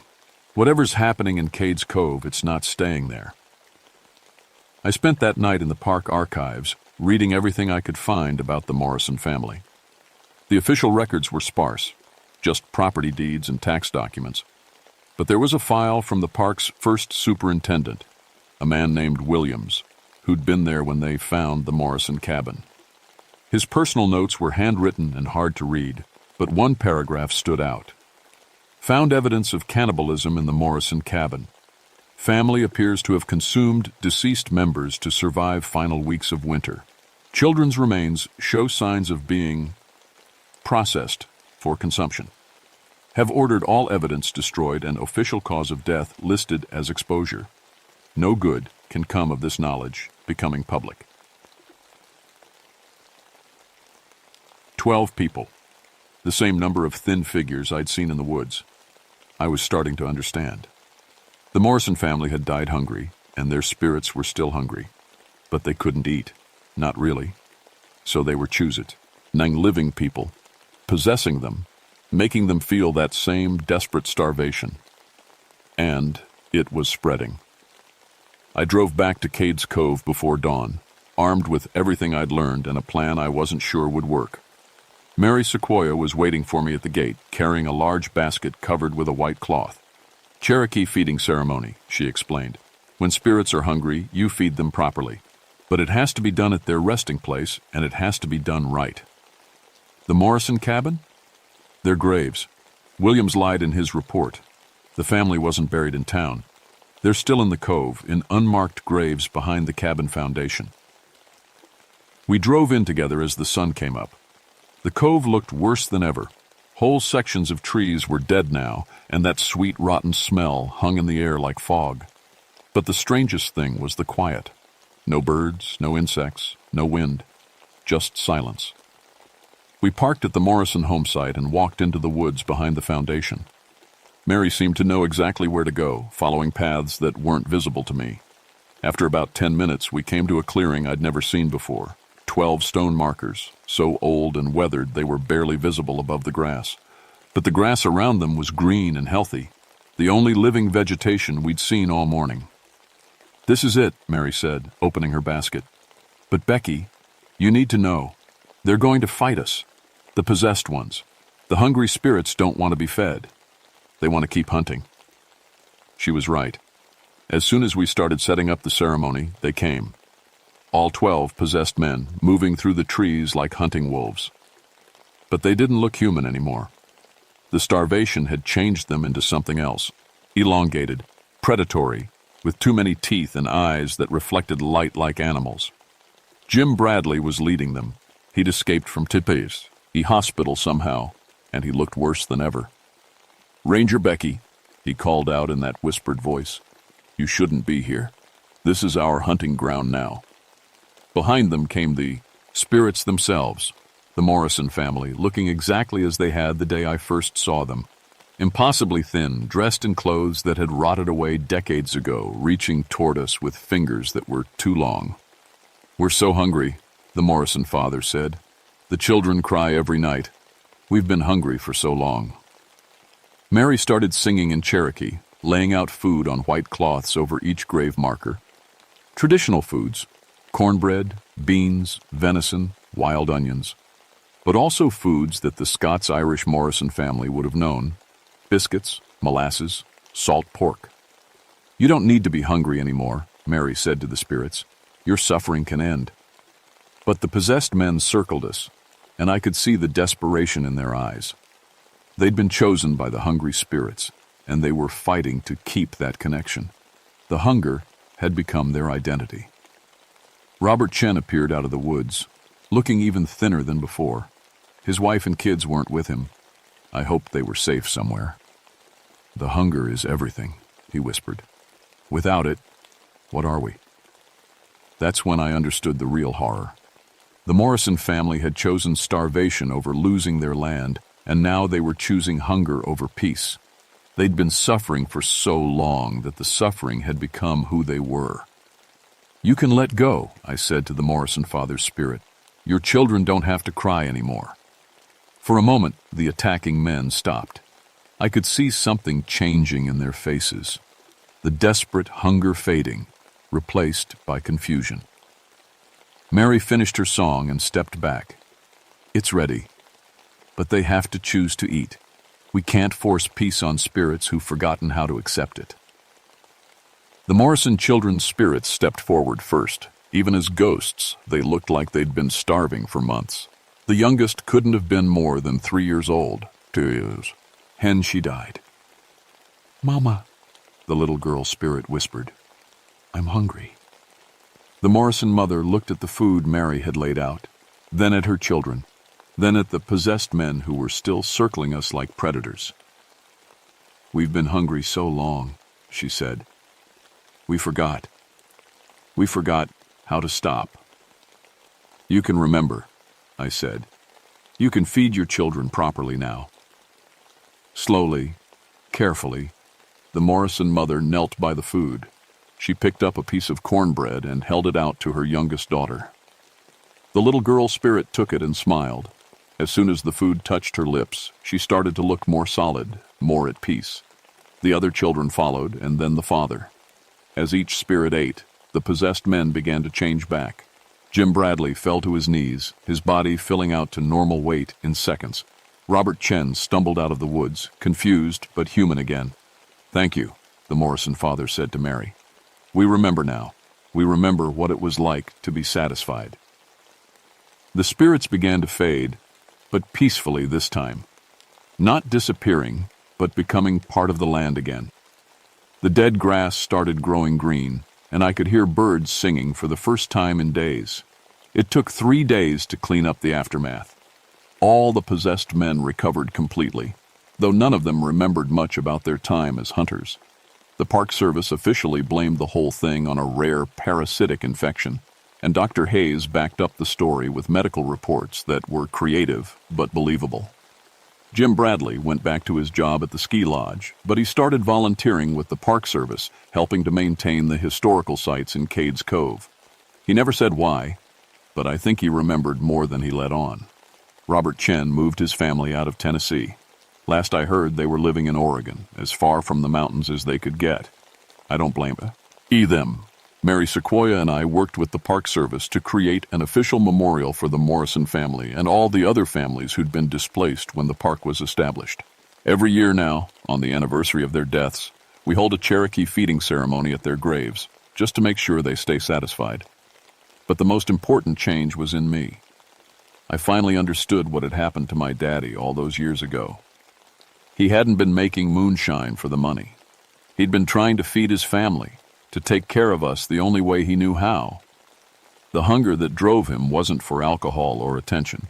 It was the same hunger that had consumed the Morrison family. The desperate need to provide, to protect, to never let the people you love go without. I never blamed him for dying in that still explosion, but I'd always blamed him for taking the risk. Now I understood that some hungers are so strong, They make any risk seem worth it.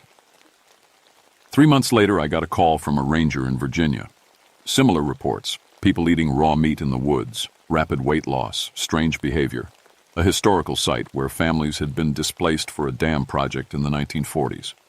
"You handled something like this before, right?" the Virginia ranger asked. "Any advice?" I looked out my office window at Cades Cove, where families were camping again and children were playing in fields where the Morrison children had once starved. The grass was green, the trees were healthy, and everything looked normal. But I knew better now. I knew that hunger never really goes away. It just finds new places to live. "I'll be there tomorrow," I told the Virginia ranger. "And bring a Cherokee elder if you can find one. You're going to need someone who understands how to feed the dead." Mary Sequoia was waiting for me when I hung up the phone, like she'd known I was going to need her again. "More hungry spirits?" she asked. I nodded. "Seems like displacement and starvation leave marks that don't fade easy." She picked up her ceremonial basket, the same one we'd used, at the Morrison graves. "Then we'd better get going. The dead have been hungry long enough." As we drove out of the park that evening, I looked back one more time at Cades Cove. It was peaceful now, families cooking dinner over campfires, kids laughing and playing in the meadows. But I could still smell it sometimes when the wind was just right. That sweet, rotten odor of old hunger, waiting to find new mouths to feed. The Morrison family was at rest, but there were other families out there. Other places where people had chosen death over displacement, where children had cried themselves to sleep hungry, where parents had made impossible choices in desperate times. And in those places, the hunger was still waiting, still growing, still choosing.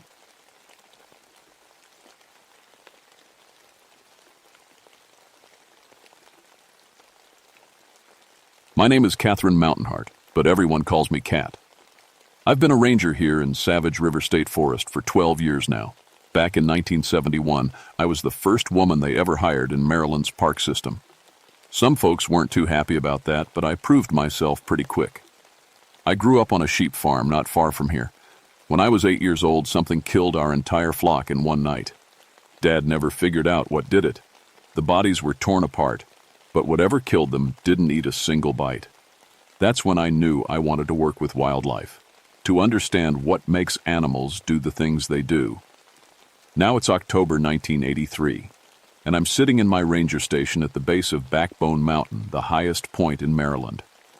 At 3,360 feet, it's not much compared to real mountains, but up here in the thick forests, it feels like the edge of the world. The Cherokee used to hunt these woods long before white folks showed up. Later, during Prohibition, moonshiners hid their stills in the caves and rock formations. The radio crackled to life, breaking my thoughts. "Ranger Mountainheart, we got another livestock attack. Morrison Ranch this time." I grabbed my gear, my trusty Remington 870 shotgun, my Bushnell binoculars, and my plaster casting kit. This made the third farm in 2 weeks. First, the Hensley place lost 12 sheep, found them arranged in a perfect circle, throats torn out clean. Then the O'Brien homestead called about their prize bull. When I got there, that 200-pound animal was hanging 15 feet up in an oak tree like someone had tossed it there. I've tracked down problem bears before, relocated a big male in '79 without anyone getting hurt. But this felt different. The kill patterns were too clean, too precise, almost like someone was playing games. Werewolves are what farmers blame when they don't want to admit coyotes are GA. Getting smarter, I told myself as I drove toward Morrison's place. But deep down, I knew coyotes didn't arrange sheep in circles or hang cattle in trees. The Morrison Ranch sat in a valley between two ridges. As I pulled up, Buck Morrison came running out of his house, his face white as a sheet. "Cat, thank God you're here," he said, his hands shaking.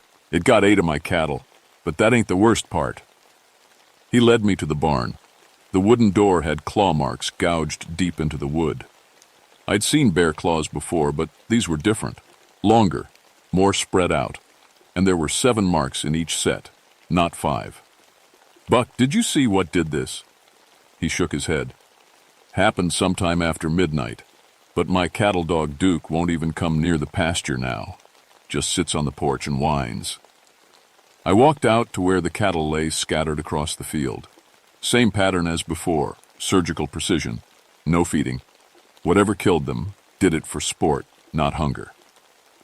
I knelt down and started making plaster casts of the tracks I found in the soft mud near the water trough. The prints made my skin crawl. They looked almost like wolf paws, but huge, 14 inches long. And they showed something no wolf track should show, the impression of a heel, like a human foot.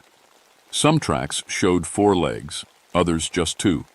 The stride length kept changing too, from normal 4-legged steps to impossible 6-foot leaps between prints. As I worked, the air grew cold. Not normal October cold, but the kind of chill that makes your breath fog even when it shouldn't. The temperature had to have dropped 15 degrees in just a few minutes. My compass started spinning lazy circles instead of pointing north. That's when I heard it, a low growl from the tree line. I looked up from the plaster cast, and for just a second, I saw 2 yellow eyes watching me from the shadows. They were 2, high off the ground to be a normal animal, and they glowed with their own light. Then they were gone. The next morning brought worse news. Tom Bradley, a federal game warden investigating illegal hunting reports, had gone missing. His truck was found parked at the stone amphitheater near the top of Backbone Mountain, a natural rock formation where sound carries for miles. I hiked up to meet the search party. The amphitheater was a bowl-shaped clearing surrounded by tall pines with granite walls that rose 30 feet on 3 sides. Cherokee legends said it was a sacred place. Local folks claimed you could hear voices in the wind there, especially at night. We found Tom at dawn. I've seen plenty of animal attacks in my years as a ranger, but nothing like this. Tom's body was positioned in the exact center of the stone circle, arms spread wide like some kind of ritual. His service weapon was missing. The claw marks that killed him were too big for any bear in Maryland, and mixed in with them were what looked like human bite marks. "Jesus, Cat," said Sheriff Buck Morrison, no relation to the rancher. "What the hell could do something like this?" I knelt beside Tom's body, trying to stay professional. That's when I noticed the smell, musky like wet dog fur, but mixed with something else, something that reminded me of human sweat and fear. "We need to get him out of here," I said, "and we need to do it fast. It's going to be dark in a few hours." As we loaded Tom onto a stretcher, old Jake Morrison, Buck Morrison's grandfather, shuffled over to me. He was the kind of mountain man who'd lived here his whole life, knew every story these hills had to tell. "Ranger girl," he whispered, "you ever hear tell of the Beast of Backbone?" "Just old stories, Jake, folks seeing things in the woods. My granddaddy seen it back in '34 when he was working with the CCC boys. 7 feet tall, walked on 2 legs like a man but covered in gray fur like a wolf, had yellow eyes that glowed in the dark." He grabbed my arm with surprising strength. "It don't like government, folks. Never has.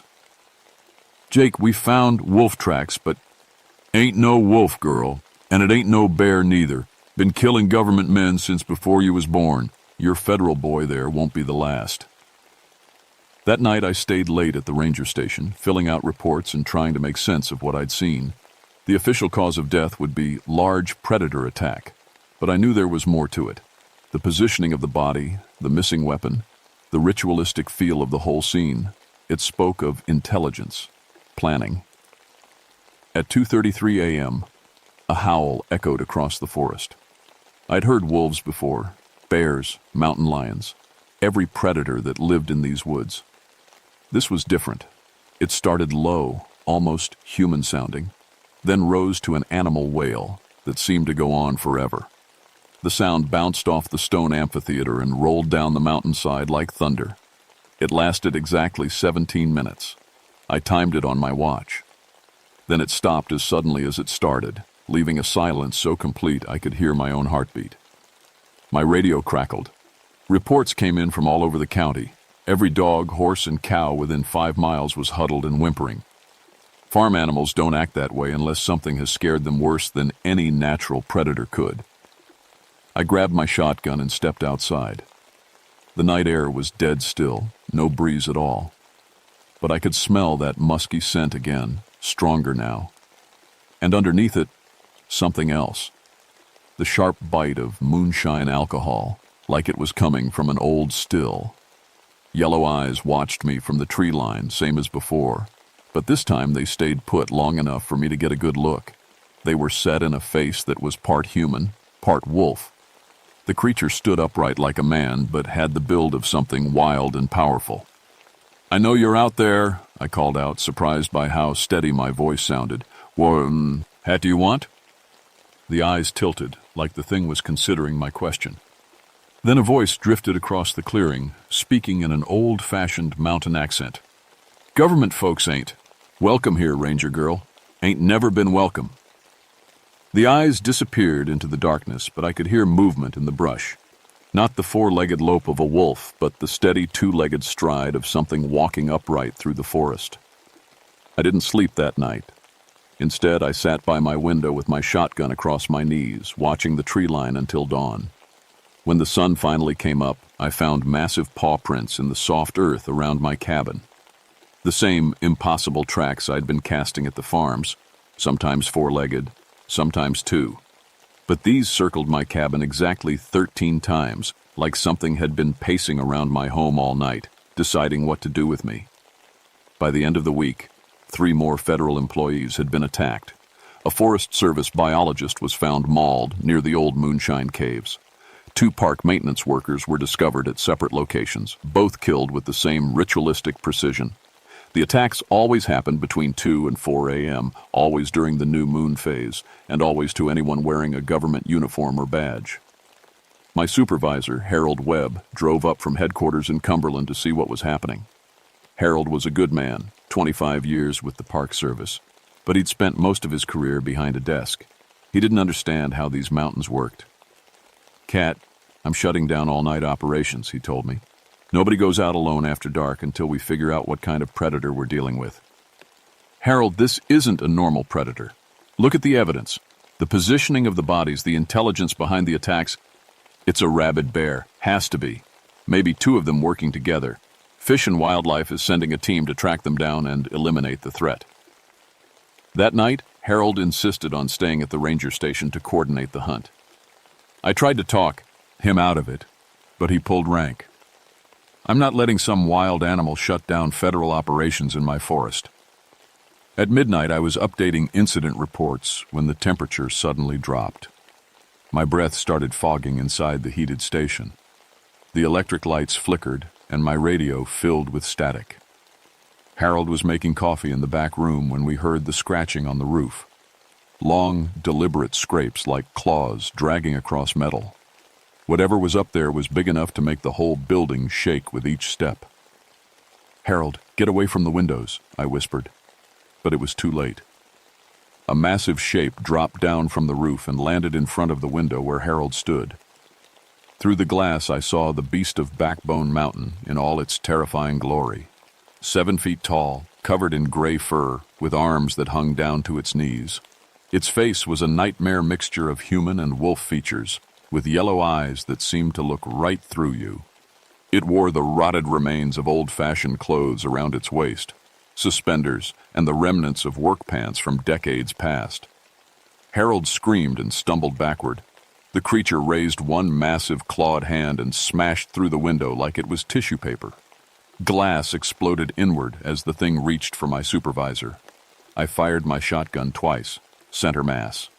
The creature stumbled back but didn't go down. Instead, it turned those burning yellow eyes on me and smiled with too many teeth. "You can't kill what's already dead, government girl," it said in that same mountain accent. Then it grabbed Harold by the shirt and dragged him through the broken window in one fluid motion. I grabbed my flashlight and more shells, then followed the trail outside. Massive paw prints led into the forest, but they were spaced impossibly far apart. Whatever had Harold was moving in 20-foot bounds. Could hear Harold screaming somewhere in the darkness ahead, but the sound kept moving further away. By the time I caught up, the screaming had stopped. I found Harold at the base of a huge pine tree, alive but catatonic with shock. He had claw marks across his chest and arms, but nothing fatal. The beast could have killed him easily, but chose not to. "Harold, talk to me. What happened?" He stared at me with empty eyes and whispered, "Yellow eyes. Yellow eyes, over and over. That's when I noticed we weren't alone. More yellow eyes watched us from the forest, circling us like a pack. The beast of Backbone Mountain had friends. The main creature stepped out of the shadows, moving with impossible grace for something so large. This close, I could see the intelligence in its eyes, the human-like thought process behind the animal features. "Caleb Thorne," it said, touching its chest with one clawed hand. "Been hunting government folks since 1923, ain't gonna stop now." "What do you want?" I managed to ask. "Want you all gone. This mountain belongs to the mountain folk, not the government. Your kind came up here with badges and guns telling us how to live. Time you learned what it feels like to be hunted." The pack of wolf-like creatures moved closer, surrounding us completely. I counted at least 6 pairs of glowing eyes, maybe more. My shotgun held 4 shells, and I'd already used 2. "But you ain't all bad, Ranger Girl," the thing calling itself Caleb continued. "You respect the mountain, so I'm going to give you one chance. Pack up and leave. Don't come back. Do that, and maybe your supervisor lives long enough to retire." "And if I don't?" Caleb's mouth stretched into what might have been a grin. "Then you'll join your friend Tom Bradley in the stone circle. Only difference is, you might take longer to die." The pack melted back into the forest as suddenly as they'd appeared. Harold and I were alone again, but I could feel them out there, watching, waiting. I half-carried my supervisor back to the station and called for medical evacuation.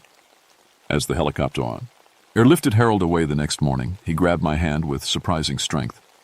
"Cat," he whispered. "It spoke to me. Up in that tree. Told me things about this place, about what happened here during Prohibition. Government raids, people killed, families destroyed. It remembers everything. And it's not done getting even." After Harold's attack, I knew I needed answers the Park Service couldn't give me. I drove down to Frostburg and started digging through old newspaper archives and county records. What I found made my blood run cold. Caleb Thorne had been real. In 1923, he was the most successful moonshiner in the county, running a dozen stills throughout the Backbone Mountain area. When federal agents finally tracked him down, they came in force, 20 armed men for one mountain man. The raid went bad. 3 federal agents died, and Caleb disappeared into the forest. His body was never found. Local Cherokee elder Joseph Crow Wing had been questioned about helping Caleb escape, but nothing was ever proven. What caught my attention was the pattern of disappearances that started after the raid. Every few years, someone working for the government would vanish in the Backbone Mountain area. Forest Service workers, federal agents, even CCC workers during the Depression. Always the same MO. Ritualistic killings, bodies found in the stone amphitheater. I needed to talk to someone who understood the old ways. I found Joseph Crow Wing's great-niece, Sarah, living in a trailer at the base of the mountain. She was about my age, with long black hair and eyes that seemed to see more than they let on. "Ranger, you've got yourself a problem that bullets won't solve," she told me after I explained what had been happening. "Tell me about Caleb Thorne." Sarah was quiet for a long time, staring up at Backbone Mountain. "My great-uncle Joseph made a mistake back in 23. He was trying to help a desperate man, but some help comes with a price you don't understand until it's too late." "What kind of help?" "The old Cherokee magic, the kind we don't talk about anymore. When the federal agents had Caleb cornered, he came to Joseph begging for a way to escape. Joseph gave him a choice: die human or live as something else. Caleb chose to live." "And became what, a werewolf?" "Not exactly. The Cherokee word doesn't translate well. He became a guardian spirit, bound to protect the mountain from intruders. But the rage and hatred in Caleb's heart twisted the magic. Instead of a protector, it made him a hunter." "Can it be stopped?" Sarah nodded slowly. "The magic can be undone, but only by the blood family that cast it. Someone has to forgive Caleb for what he's become and release him from the binding. And that someone would be me. Joseph was my great-uncle. The responsibility passes down through the bloodline." That night, Sarah and I climbed to the stone amphitheater. She carried a leather bag filled with sage, cedar, and other things I didn't recognize. The plan was simple but dangerous. Perform the release ritual during the full moon, when the Cherokee magic would be strongest. We reached the amphitheater just as the moon cleared the trees. Sarah began laying out her materials in a careful pattern while I kept watch with my shotgun. The temperature started dropping as soon as she began chanting in Cherokee. That's when all hell broke loose. Caleb materialized in the center of the stone circle, but not alone. His pack of wolf spirits surrounded him, their eyes burning like coals in the darkness. The supernatural storm hit us like a physical force, wind howling, temperature plunging below zero, the very air crackling with energy. "You think to release me, Cherokee girl?" Caleb roared over the wind. "I chose this.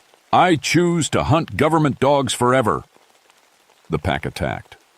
I emptied my shotgun into the nearest wolf spirit, and it dissolved into mist before reforming seconds later. These weren't physical creatures, Nymore. They were something beyond bullets and buckshot.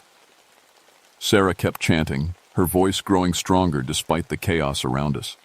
The ritual circle began to glow with soft blue light, and I could see it was working. Caleb's form started to flicker, becoming more human and less beast. "No!" he screamed, lunging for Sarah with claws extended. I threw myself between them, taking the full force of his attack. Claws raked across my chest and shoulder, pain exploding through my body.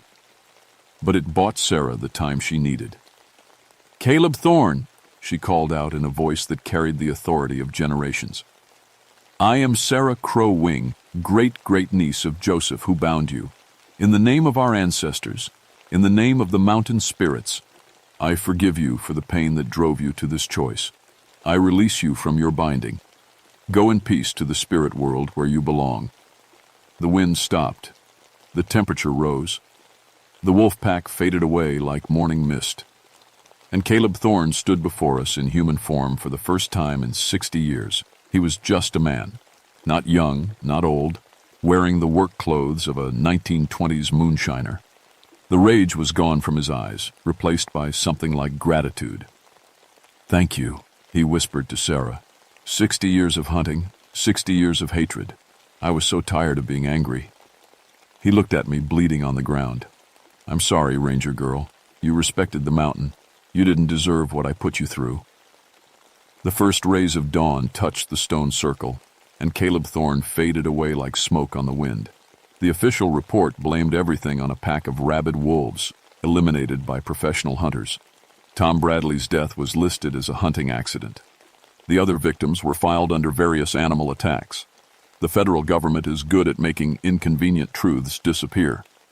Harold recovered from his psychological trauma, though he took early retirement and moved to Florida. He sends me a Christmas card every year, but we never talk about what really happened that night. Sarah and I became close friends. She taught me things about Cherokee spiritual practices that weren't in any textbook. In return, I helped establish the Backbone Mountain Cultural Heritage Site, protecting the stone amphitheater and the old Cherokee sacred places from development. I'm still a ranger, but my job description has changed. I'm officially the Park Service's liaison to local tribal communities. Unofficially, I'm the person they call when something happens that doesn't fit in any manual. The attacks stopped completely after that night in the stone circle. Livestock deaths went back to normal predator patterns. The temperature anomalies disappeared. Even the local animals seemed calmer, like some great tension had finally been released from the mountain. But sometimes, on clear nights when the moon is full, I still hike up to the stone amphitheater. Not because I expect trouble, but because the place has become peaceful in a way it never was before. The Cherokee spirits that belong there are free to rest, and the one that didn't belong has finally found peace. The real lesson isn't about werewolves or Cherokee magic, though both are more real than most people want to believe. It's about how hatred and injustice can poison a place for generations, creating monsters out of men and turning natural guardians into hunters. Caleb Thorne chose his transformation because he couldn't see past his rage. The government agents who killed his friends and destroyed his livelihood never understood the consequences of their actions. The Cherokee elder who helped him meant well, but didn't foresee how hatred would twist his gift. Everyone made choices based on fear and anger. It took 60 years and a lot of blood before someone finally chose forgiveness instead. The beast of Backbone Mountain is gone now, but the mountain remembers everything. And sometimes, late at night when I'm walking these trails, I can feel other old angers stirring in other hidden places throughout these hills. The Cherokee have a saying, "The land holds the memory of all who have walked upon it, both good and evil." A wise person learns to listen to what the earth is trying to say. I'm still learning to listen, but I know one thing for certain. There are more stories buried in these mountains, more old injustices that might someday demand their own reckoning. When that time comes, I'll be ready. Because that's what rangers do. We protect the wilderness and everyone in it, even when the threats come from places our training manuals never prepared us for. My name is Catherine Mountainheart, and I guard the boundary between the natural world and the supernatural one. It's not the job I signed up for, but it's the job that chose me. And up here in these ancient hills, that's good enough. Final word count, 4,247 words. Estimated reading time, 17 minutes.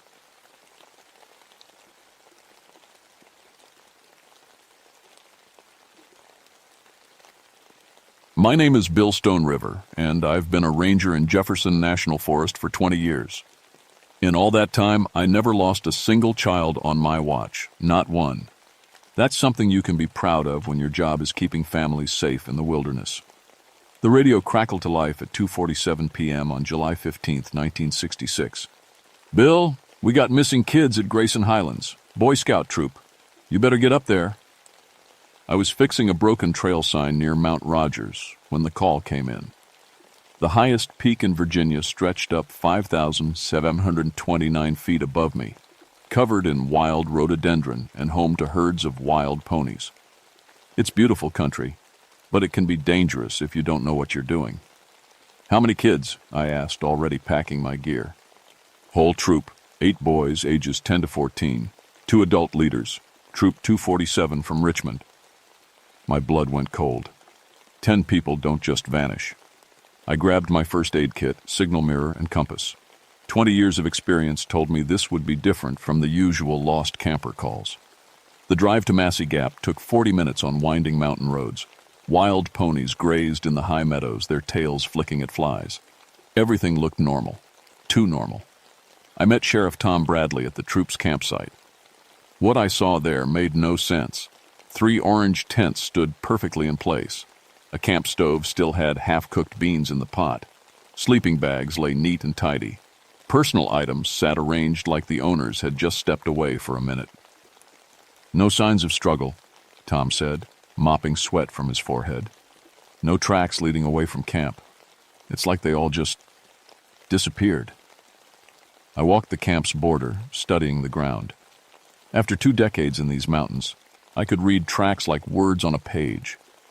There should have been footprints, broken branches, some sign of 10 people leaving in a hurry.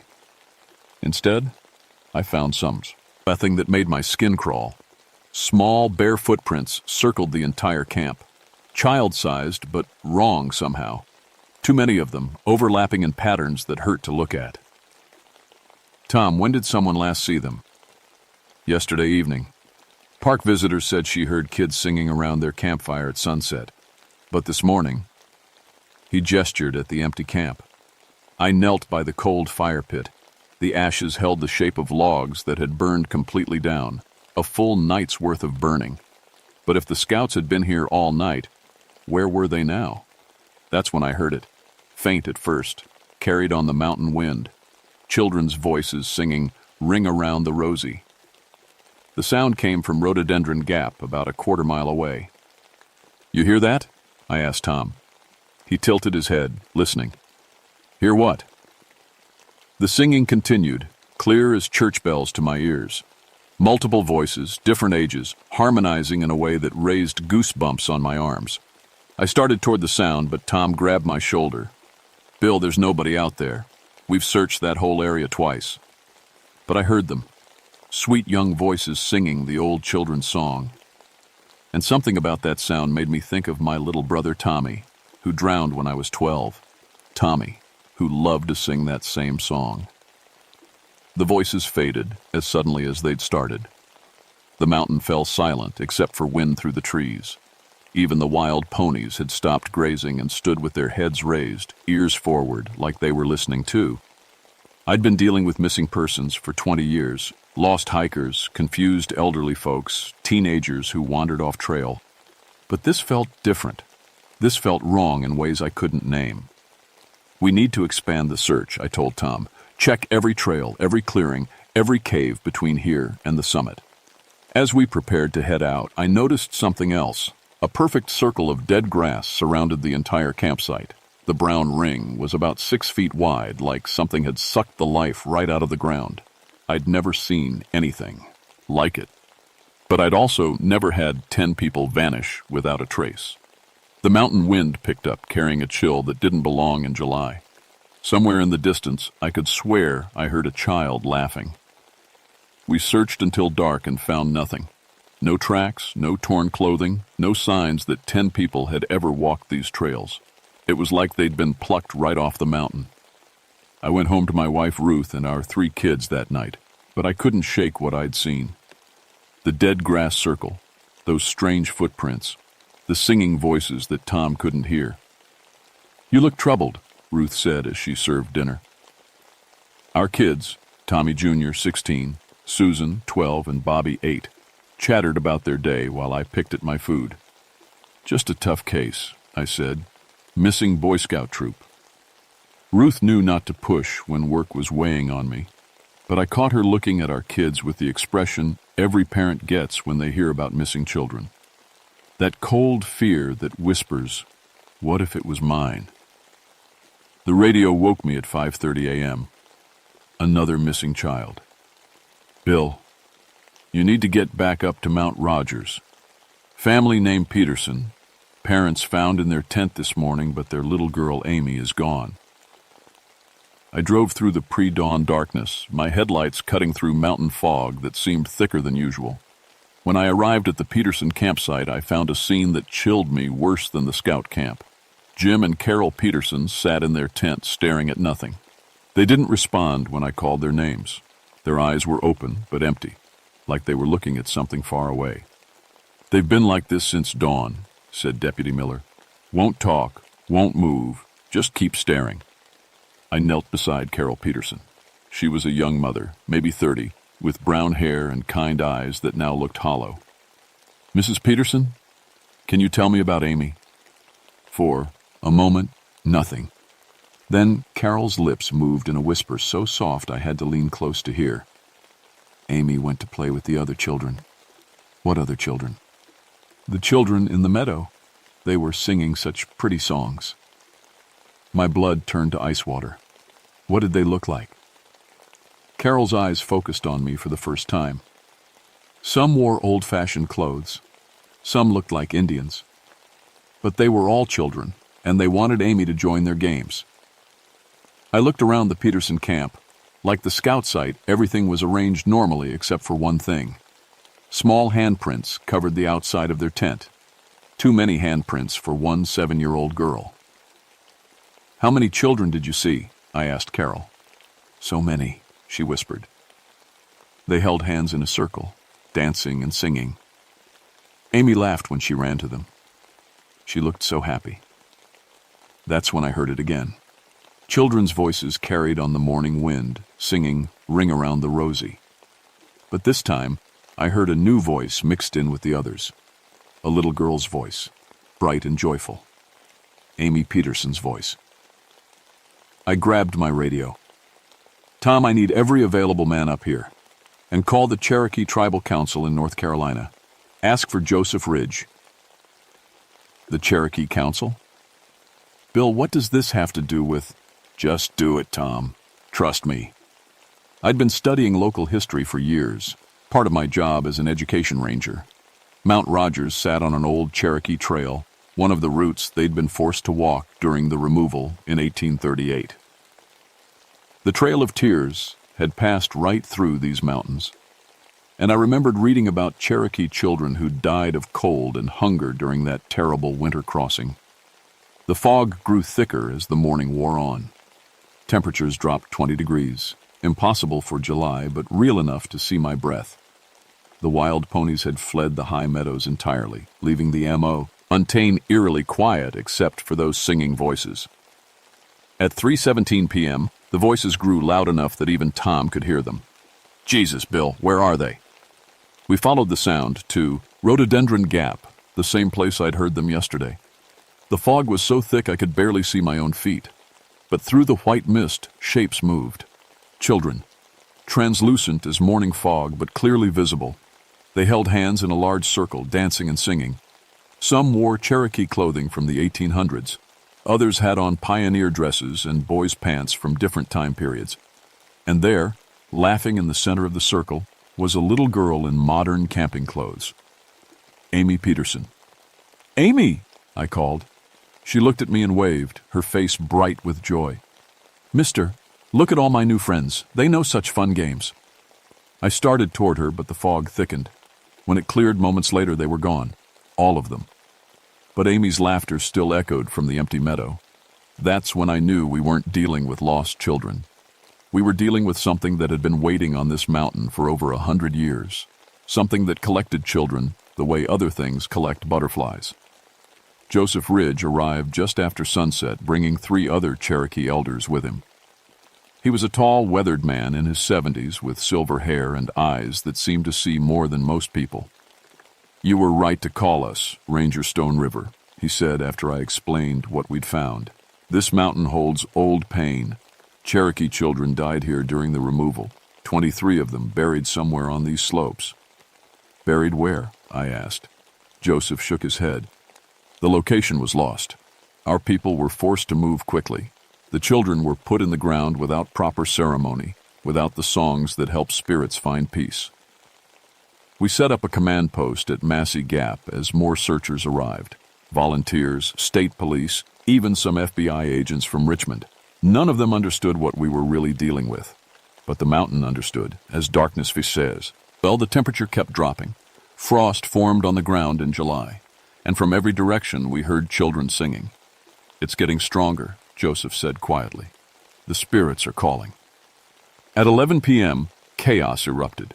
Families camping throughout the Mount Rogers area began radioing for help. Their children were sleepwalking, all heading in the same direction, toward the summit. "Bill, we got 47 kids walking through the woods like zombies." Tom's voice crackled over the radio. "Parents can't stop them, can't wake them up." My heart stopped. "Tom, where are my kids?" "Your family's camping at Lewis Fork, right? I'll check." The longest 2 minutes of my life passed before Tom came back on the radio. "Bill, Ruth's on the line.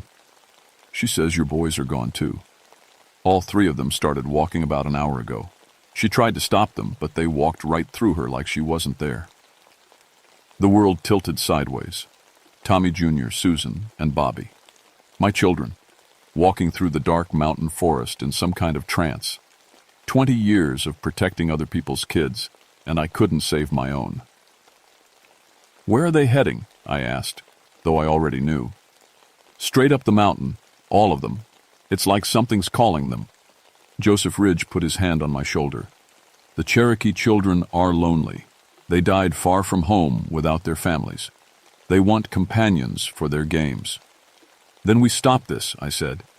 "How do we stop this?" "The spirits need what they never received. Proper mourning.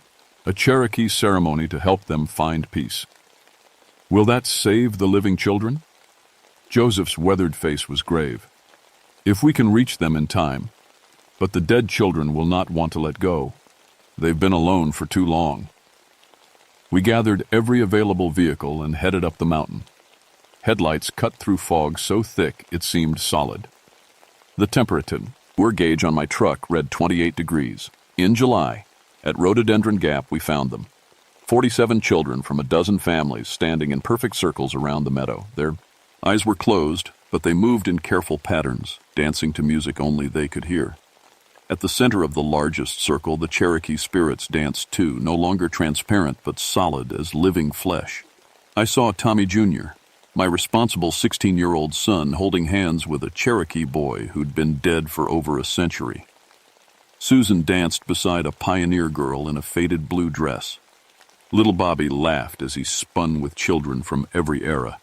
And there was Amy Peterson, still in her camping clothes, still smiling with pure joy. "They look happy," said one of the FBI agents. "They're dying," Joseph said quietly. "The living children can't survive much longer in this cold, and the longer they stay connected to the spirits, the harder it will be to bring them back." I started toward my kids, but Joseph stopped me. "Not yet. We must prepare the ceremony first. If we break the connection too early, the spirits may take the children with them to the other side." The Cherokee elders began gathering materials for a sacred fire. They sang in their ancient language, voices rising and falling like wind through the trees. As they worked, the spirit children stopped dancing and turned to watch us. One of them approached me directly. A Cherokee girl, maybe 12 years old, wearing traditional clothing from the 1830s. When she spoke, I understood her words even though she spoke in Cherokee. "Udado," she said. "Father, why do children cry alone?" The question hit me like a physical blow. I thought of my brother Tommy, drowning while I played on the shore. I thought of these Cherokee children dying of cold and hunger far from their families. I thought of my own kids, caught between life and death in this frozen meadow. "Children shouldn't cry alone," I said. "Children should have families to protect them." "We have been alone so long," the spirit girl said, "but now we have friends to play with forever." "They can't stay," I said. "They have families who love them." "Then come with us," she whispered.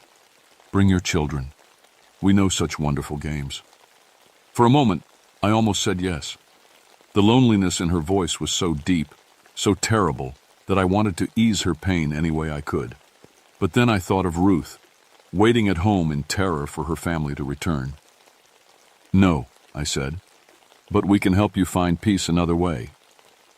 The spirit girl's face twisted with sadness and anger. "Then we keep the children." The temperature plummeted. Ice crystals formed in the air. The dancing children spun faster, their movements becoming frantic. Joseph Ridge lit the sacred fire, and everything changed. The sacred fire blazed higher than any natural flame should, casting dancing shadows across the frozen meadow. Joseph and the other Cherokee elders began singing the ancient death songs, their voices carrying centuries of sorrow and hope. The spirit children stopped dancing. For the first time since this began, they looked uncertain. "Hurry," Joseph called to me. "The ceremony must include the living families. Everyone who loves these children must participate." I grabbed my radio. "All parents, we need you up here now. Don't ask questions, just come. Your children's lives depend on it." Within minutes, cars and trucks began arriving. Parents poured out, desperate to reach their sleepwalking children. But Joseph held them back. "Not yet. We must do this properly, or we lose them all." Ruth arrived in our family station wagon, her face streaked with tears. She ran to me, and I held her tight as we watched our 3 children dance with the dead in the center of that impossible circle. "What's happening to them?" she whispered. "Cherokee children who died during the removal," I explained quickly. "They've been lonely for over 100 years. They want our kids to stay and play with them forever." More Cherokee spirits materialized around the fire. Not just children now, but adults. Parents who'd lost their babies during the long march. Grandparents who'd died of grief. They watched the ceremony with expressions of infinite sadness. The living children began to slow their dancing. Whatever force had been controlling them was weakening. "Now!" Joseph shouted. Parents rushed forward. I reached Tommy Jr. first, grabbing his shoulders and shaking him. "Tommy, son, wake up!" His eyes fluttered open, confused. "Dad? Where are we?" All around the meadow, living children began to wake in their parents' arms. But the spirit children weren't ready to let go.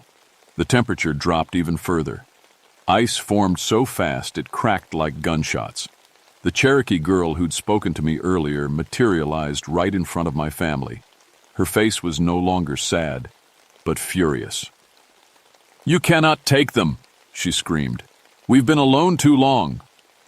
The other spirit children pressed closer, reaching for the living kids with hands that glowed like moonlight. Little Bobby looked up at one of them and smiled. "Can I keep playing?" he asked innocently. "No!" Ruth pulled him back, but the spirit children were growing more solid, more real. That's when Joseph Ridge did something that saved us all. He stepped into the center of the circle and began to sing a different song. Not a death song, but something else. A welcoming song. The adult Cherokee spirits moved forward, mothers and fathers who'd lost their children during the removal. They reached out to the lonely spirit children with love that had survived death itself. "Edoda, Etsi," the spirit children whispered. "Father, Mother." The adult spirits embraced their children, holding them close for the first time in over a century. And as they did, the supernatural cold began to lift. "It's time to go home," one of the spirit mothers said gently. "Time to rest."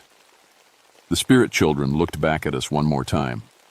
The Cherokee girl who'd been their leader smiled at me, and this time her expression held peace instead of loneliness. "Thank you, Udado," she said. "Thank you for helping us remember that we were loved." One by one, the Cherokee spirits faded away, not vanishing in anger or despair, but dissolving gently into light that rose up toward the stars. The supernatural cold lifted. Normal July temperatures returned to the mountain. The living children remained safe in their parents' arms. But as the spirits departed, something else happened. The ground where they'd been dancing began to glow with soft light. Objects appeared in the grass, Cherokee artifacts, pottery, beadwork, small toys carved from wood, gifts from the dead to the living. A thank you for proper mourning they'd waited 128 years to receive. Amy Peterson ran to her parents, chattering excitedly about her new friends and the games they'd taught her. The Boy Scout troop appeared at the edge of the meadow, walking out of the forest like they'd just been on a nature hike. Everyone was safe. Everyone was alive. But I knew this was only the end of the beginning. The official report blamed the incident on atmospheric disturbances caused by unusual weather patterns at high altitude.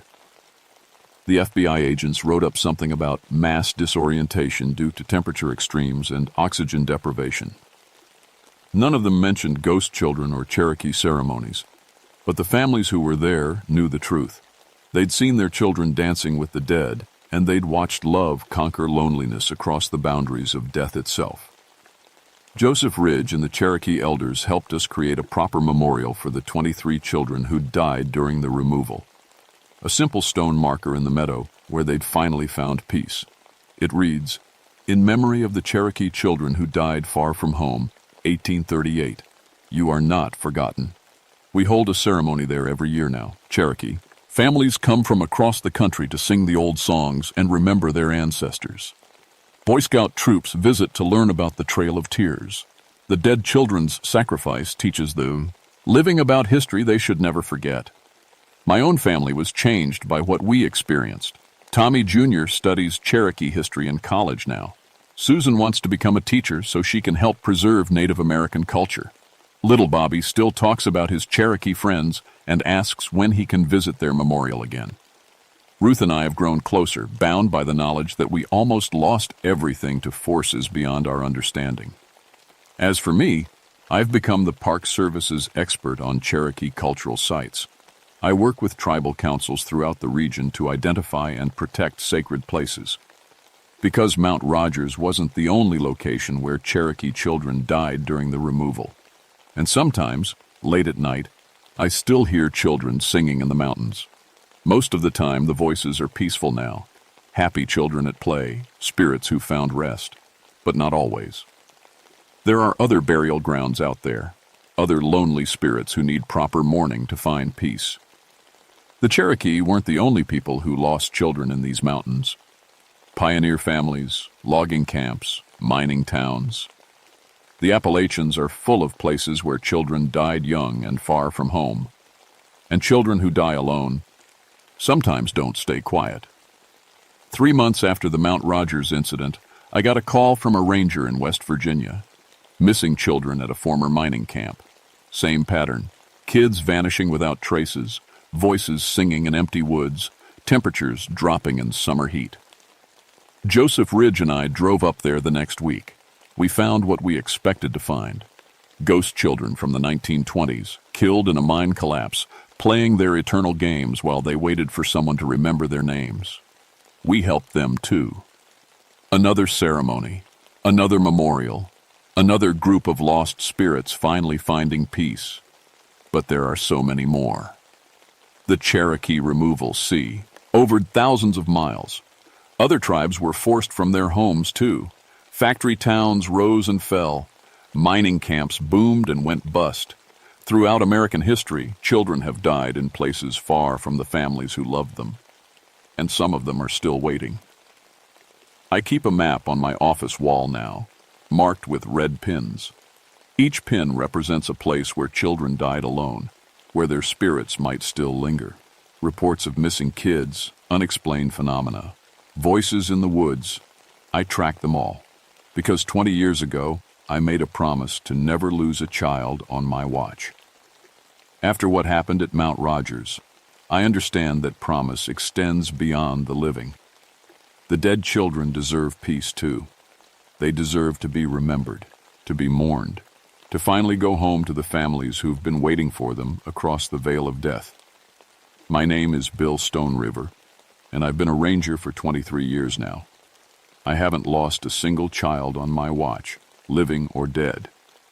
But on quiet nights when the mountain wind carries voices from empty meadows, I know my work is far from over. The children are still calling, and I'll keep answering until they all find their way home.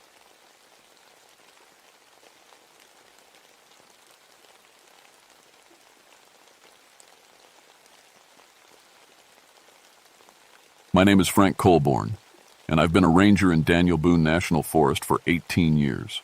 In all that time, I've never lost anyone in these caves. Not once. I've pulled out 47 people from underground holes that could have been their graves. Broken bones, hypothermia, getting lost in the dark. I've seen it all. But what happened in September of 1971 still keeps me awake some nights. It started with a phone call at 6 a.m. on a Tuesday. Sheriff Campbell's voice was tight with worry. "Frank, we got a problem. That university team that went into the Red River Caves 3 days ago, they missed their check-in. All of them." I sat up in bed, already reaching for my boots. Dr. Helen Martinez and her geology students had been mapping the new cave system that opened up after the rock slide last month. Smart people, well-equipped. They weren't the type to take stupid risks. "Any radio contact?" I asked. Last we heard was Sunday evening, something about unusual rock formations. Then nothing.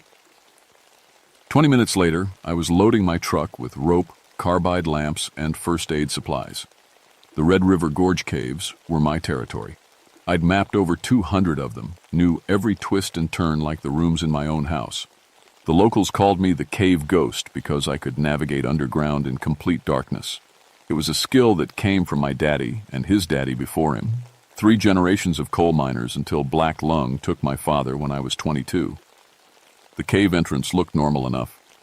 September morning mist hung between the sandstone cliffs, and the usual sounds of the forest filled the air. Birds singing, leaves rustling, water trickling somewhere deep underground.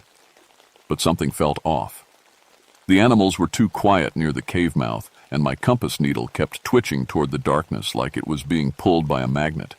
I found to ear equipment first, survey instruments scattered near the entrance, batteries dead in their radios. Their packs were there too, but no signs of struggle. It looked like they'd just walked away from everything. "Dr. Martinez!" I called into the cave. My voice echoed back strange, like the walls were singing my words back to me in a different tune. Nothing. I lit my carbide lamp and checked my rope. 150 feet of good hemp line, enough to get me out of most trouble. The cave mouth opened into a passage I'd been through dozens of times. Standard limestone walls, familiar formations. Nothing unusual. But as I walked deeper, my breath started making little clouds in the air. The temperature was dropping fast, too fast for a normal cave. And there was something else. A sound, so faint I almost missed it. Like voices, far away, singing in harmony. I stopped and listened hard. The singing seemed to come from everywhere and nowhere, echoing off the walls in ways that made no sense. I'd studied cave acoustics for years. Sound didn't behave like this in normal limestone formations. Just the wind, I told myself. Underground rivers, perfectly normal.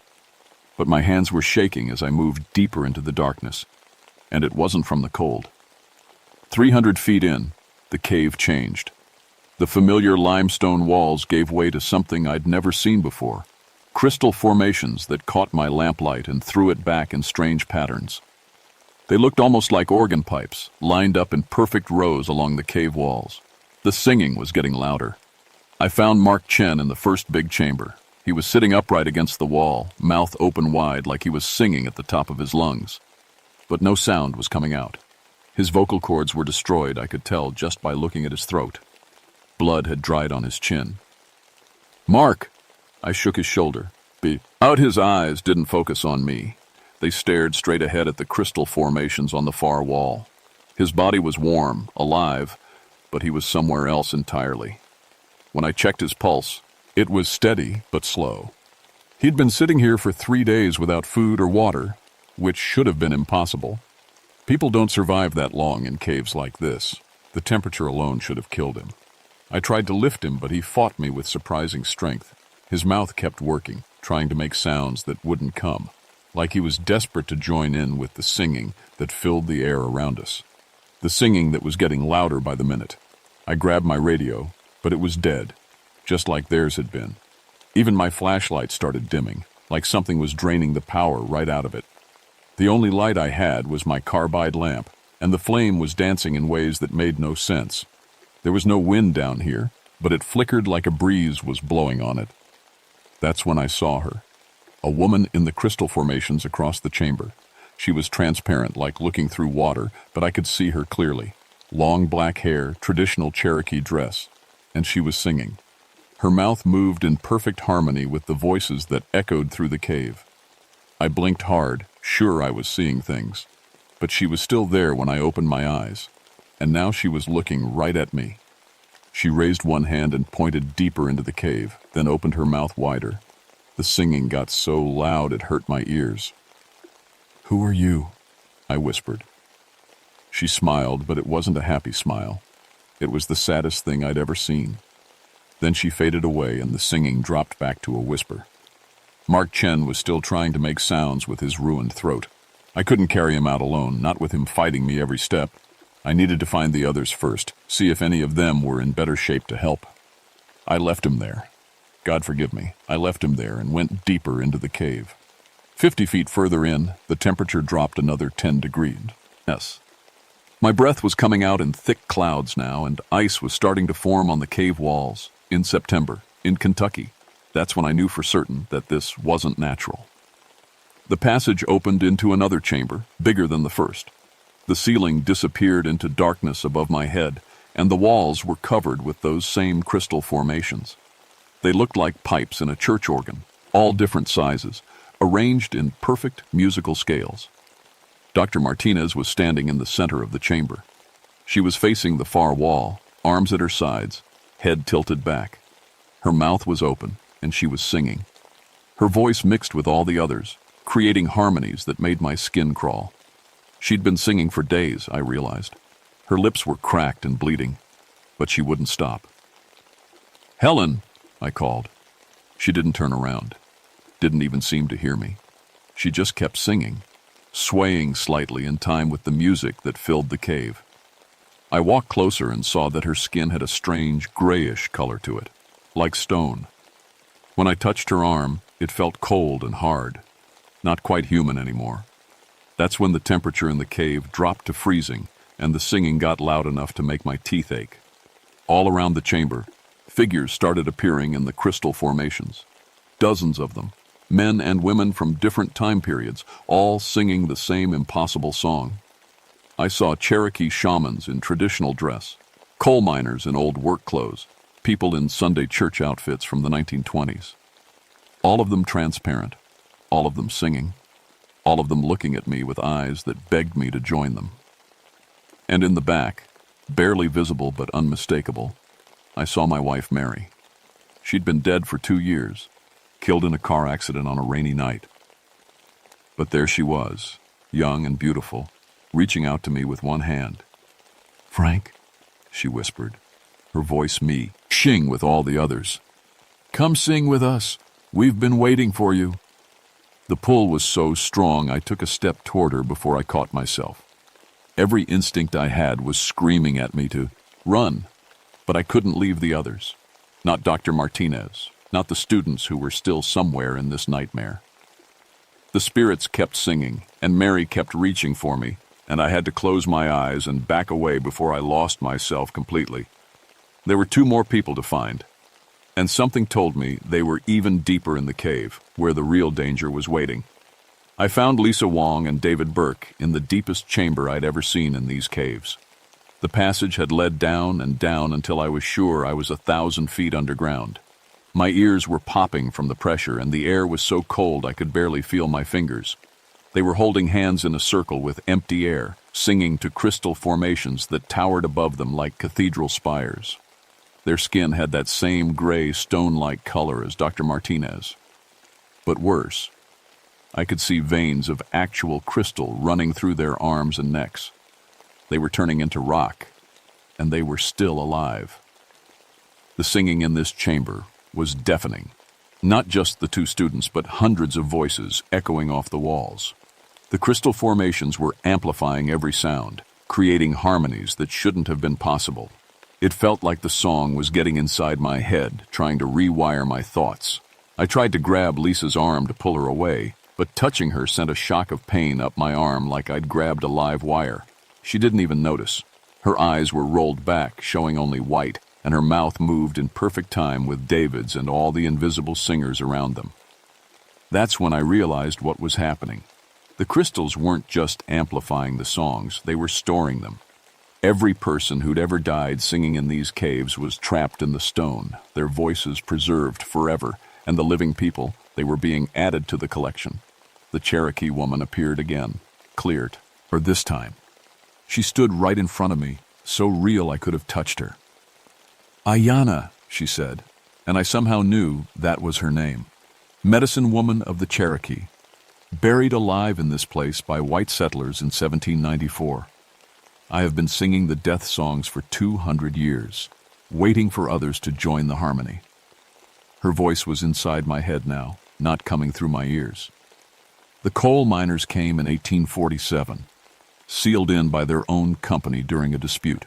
They sang hymns as they died, and their voices joined mine. The church choir came in 1923. Lost in the darkness, they sang until the end. All of us together now, forever. The temperature kept dropping, and ice was forming on the walls so fast I could hear it crackling. My carbide lamp started flickering, and I knew it wouldn't last much longer. Every generation, Ayanna continued, new voices join our song. The lonely, the lost, the grieving. We offer them what they seek: eternal community, perfect harmony, never to be alone again. I saw Mary again, closer this time. She looked exactly like she had on our wedding day, radiant and smiling. "Don't you miss me, Frank?" she asked. "Don't you want to be together again?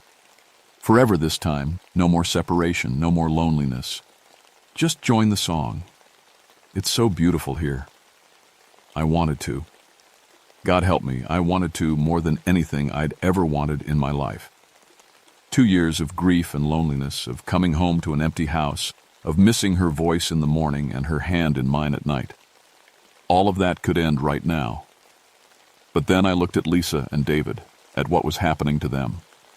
Their humanity was being drained away, turned into something else. Whatever was left when the transformation finished, it wouldn't really be them anymore. "No," I said out loud. "This isn't right. You're killing them." Ayanna's expression didn't change, but the singing got louder. Mouth's angry now. "They choose to stay," she said. "They hear our song and choose harmony over loneliness. As you will choose."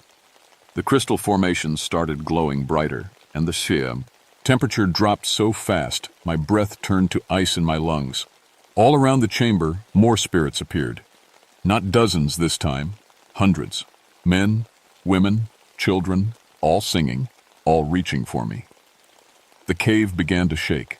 Chunks of rock fell from the ceiling, and I realized the supernatural song was making the whole system unstable. If I didn't do something soon, the caves would collapse and bury us all. But I couldn't fight this alone. I needed help. I needed someone who understood the Cherokee death songs, who could match Ayanna's power with knowledge she'd respect. I needed Thomas Sequoia. Thomas was the eldest Cherokee in the area, keeper of the old ways. If anyone could help me save these people, it was him. But first I had to get out of this cave alive, and the spirits weren't going to let me go easy. Mary stepped closer, so beautiful it made my chest ache. "Please, Frank," she whispered. "I've been waiting so long. Don't leave me alone again." The singing reached a crescendo that felt like it was splitting my skull open. My lamp went out, and in the darkness, lit only by glowing crystals, I ran. I made it out of the cave somehow, stumbling through passages that seemed to change behind me, while the singing followed like a living thing. By the time I reached sunlight, my hands were bleeding from falls, and my lungs felt frozen solid. Thomas Sequoia was waiting by my truck.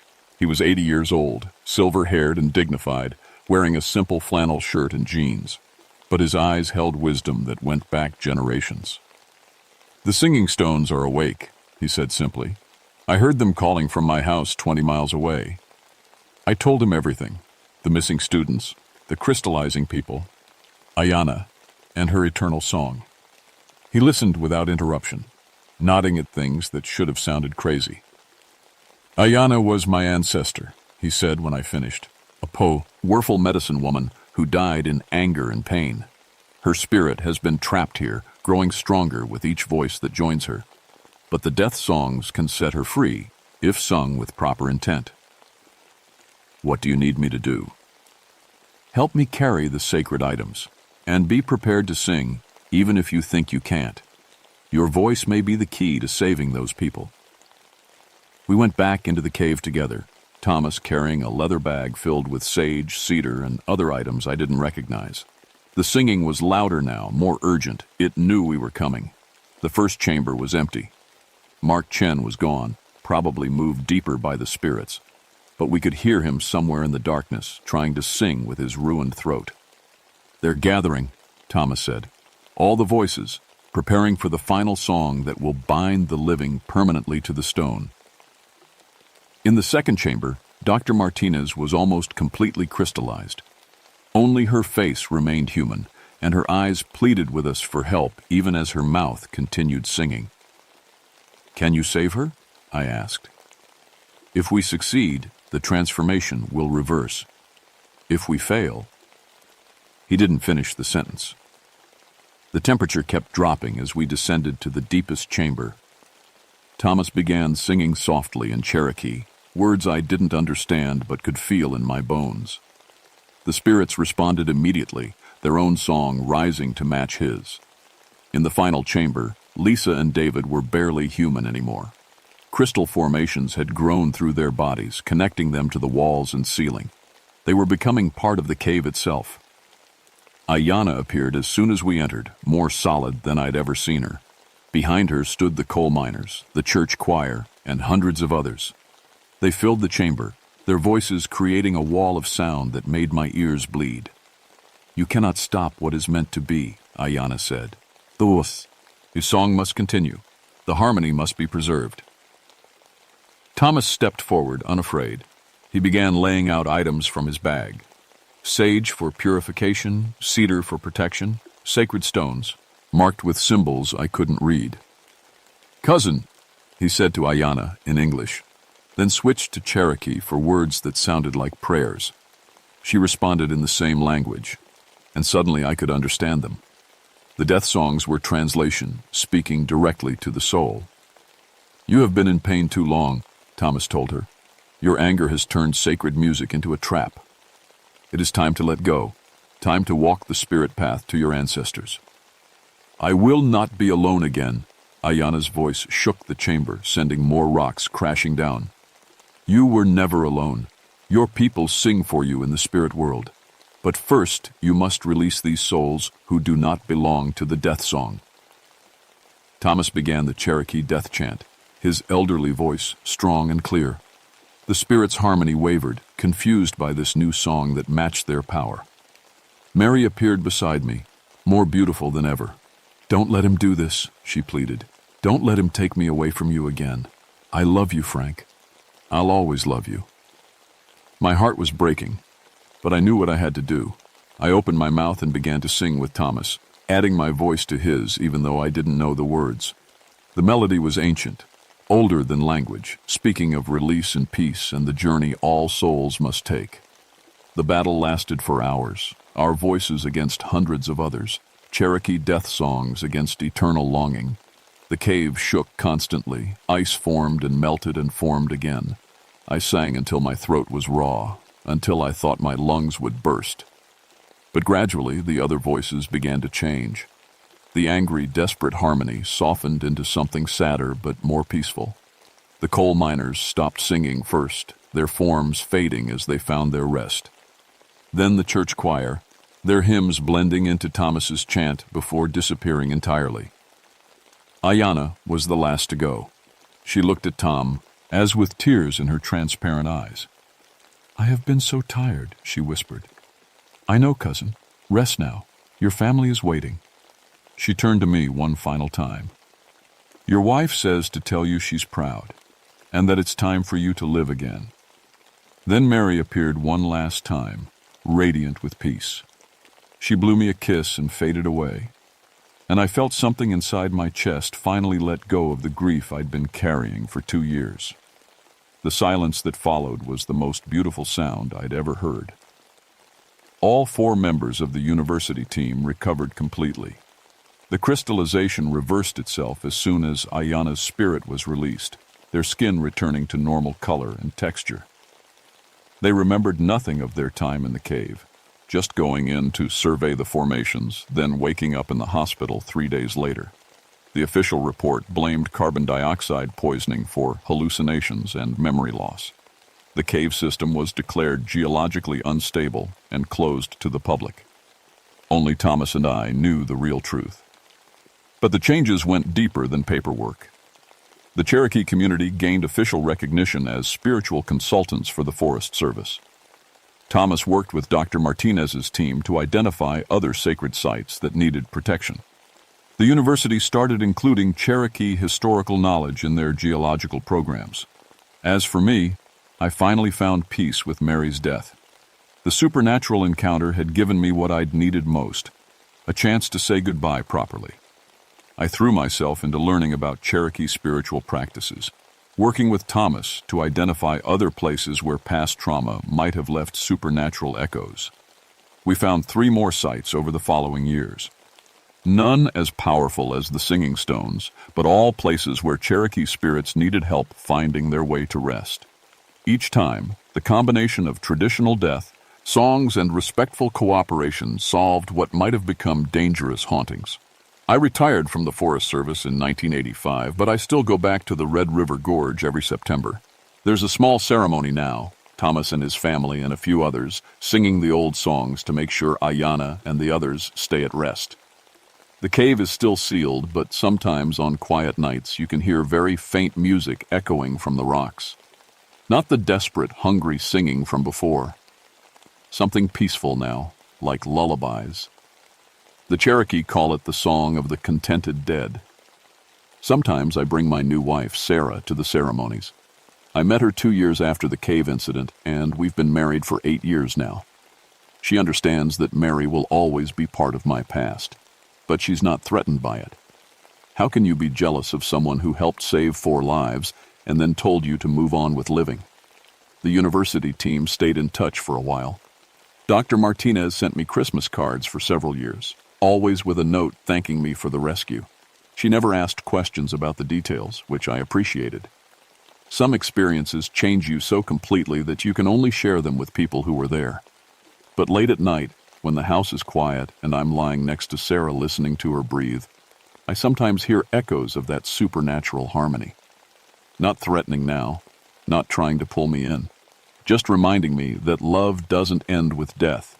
It just changes form. And in the deepest part of the Red River Gorge, where tourists aren't allowed to go anymore, the crystals still catch and hold sounds in impossible ways.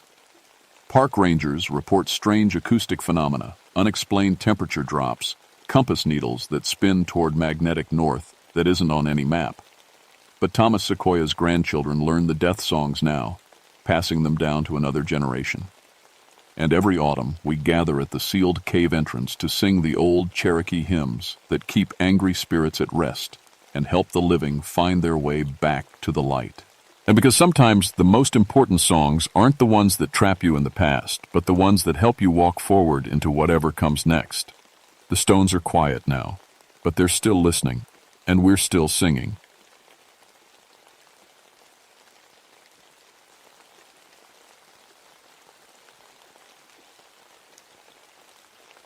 My name is Sam Crowder, and I've been a park ranger for 14 years. I know every tree, every trail, and every ridge in the Monongahela National Forest. When people call about strange things in the woods, it's usually just city folks who got scared by an owl or lost their way after dark. But what happened up on Dolly Sods that summer changed everything I thought I knew about these mountains. It started on a hot July morning in 1978. I was sitting in my truck, drinking my third cup of coffee and smoking a Lucky Strike, when the radio crackled to life. "Sam, you there?" It was dispatch. "We got hikers up on Dolly Sods reporting witchcraft." I almost choked on my coffee. "Come again?" 3 different groups called in the past week, all saying weird stuff is happening up there. Equipment failing, compasses going crazy, people getting lost on trails they know. I took a long drag of my cigarette. Probably just that altitude messing with their heads. Dolly Sods is almost 4,000 feet up. Maybe. But the calls keep coming. "Chief wants you to take a look." I sighed and stubbed out my smoke. After 14 years of this job, I'd heard every wild story you could imagine. Bears that walked on 2 legs, lights in the sky, voices calling from empty woods. It was always something simple when you got up there and looked around. I loaded my truck with the usual gear, my Pulaski axe for clearing trails, my Silva compass, extra water, and my Motorola radio. The drive up to Dolly Sods took 40 minutes on winding mountain roads. The higher I climbed, the cooler the air got, even in July.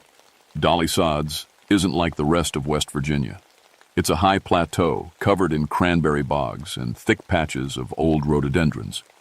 The German settlers back in the 1800s called it Hexenkessel, witch's cauldron. Even the old-timers from the Melungeon families had stories about that place. But stories are just stories, right? I parked at the trailhead and checked my gear. The trail looked normal enough. Worn dirt path, clear markers, nothing unusual. But as I started hiking up, something felt off. It was too quiet. No birds singing, no insects buzzing, no squirrels chattering in the trees. Just the sound of my boots on the trail.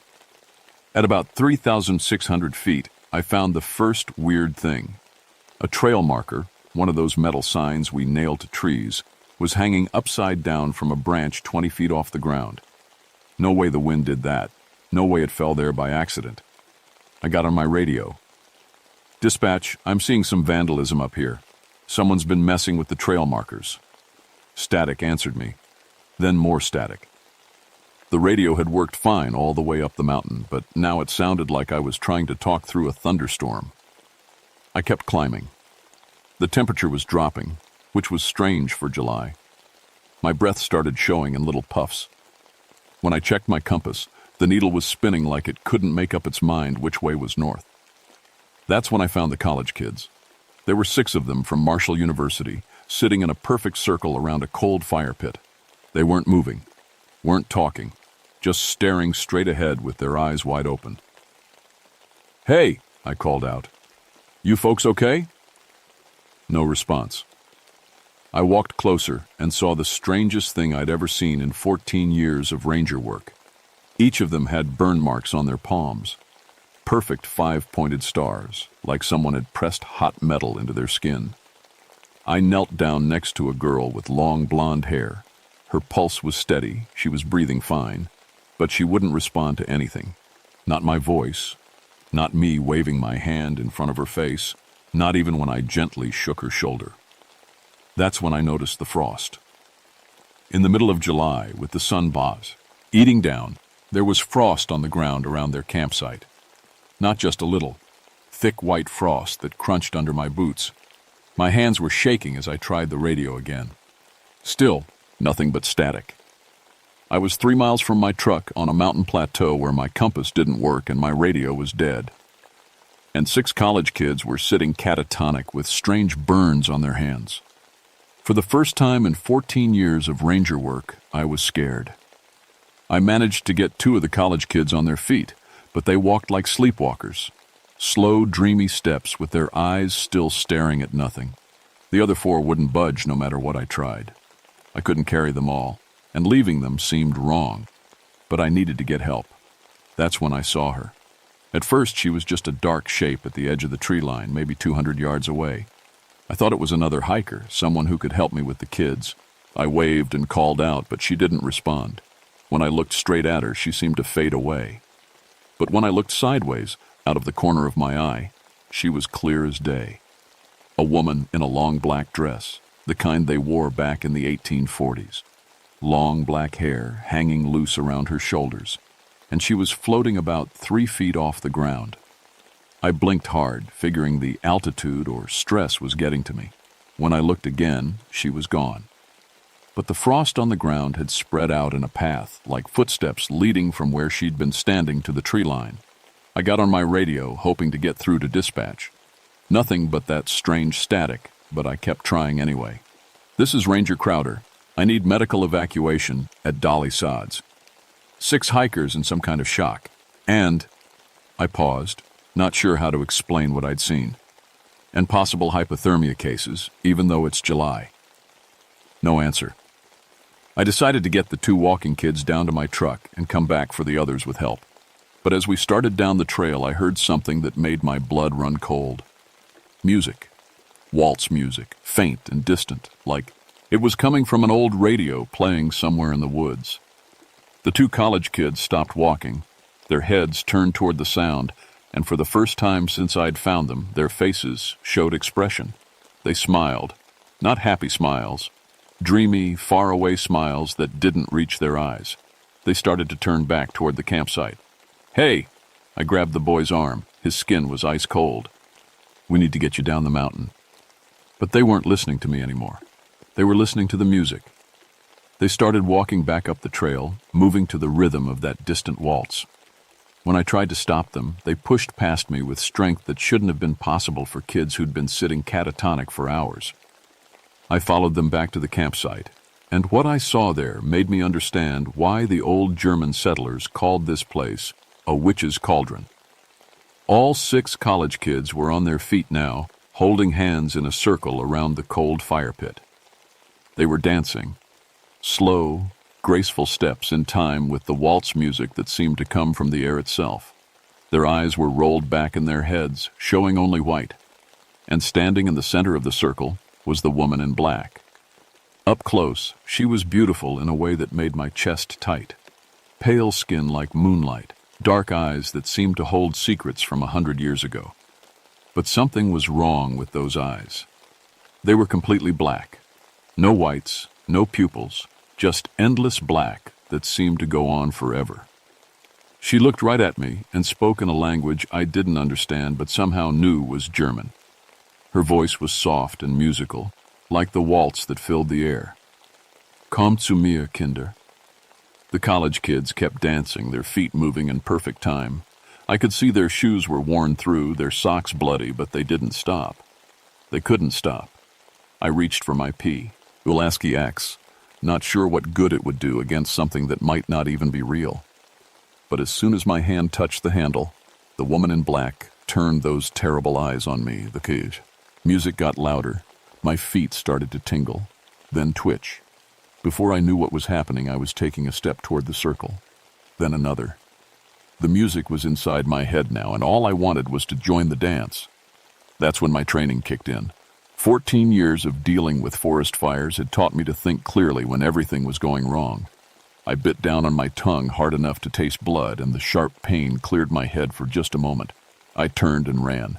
Behind me I could hear the waltz music getting louder and the sound of dancing feet on stone. But I didn't look back.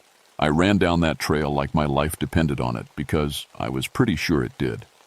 I made it to my truck and drove straight to the ranger station, my hands shaking so bad I could barely hold the steering wheel.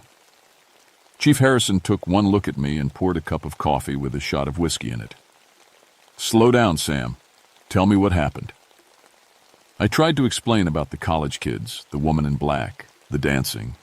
It sounded crazy even to me. Chief Harrison had known me for 14 years. He knew I wasn't the type to make up stories or panic over nothing. "We'll get a rescue team up there," he said. "In the meantime, I want you to talk to old Ezra Mullins. He knows more about Dolly Sods than anybody."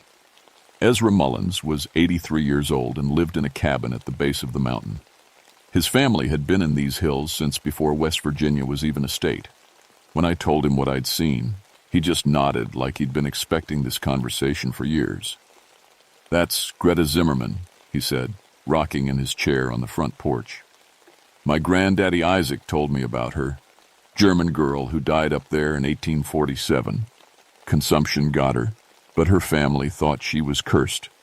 They buried her alive." "Buried her alive?" German folks back then, they were scared of consumption. Thought it was the devil's disease. When Greta got sick, they figured she was turning into something evil. So they put her in the ground while she could still breathe. Ezra shook his head. "Been coming back ever since, looking for dancing partners. Happens every 30 or 40 years. The college kids, will they be okay?"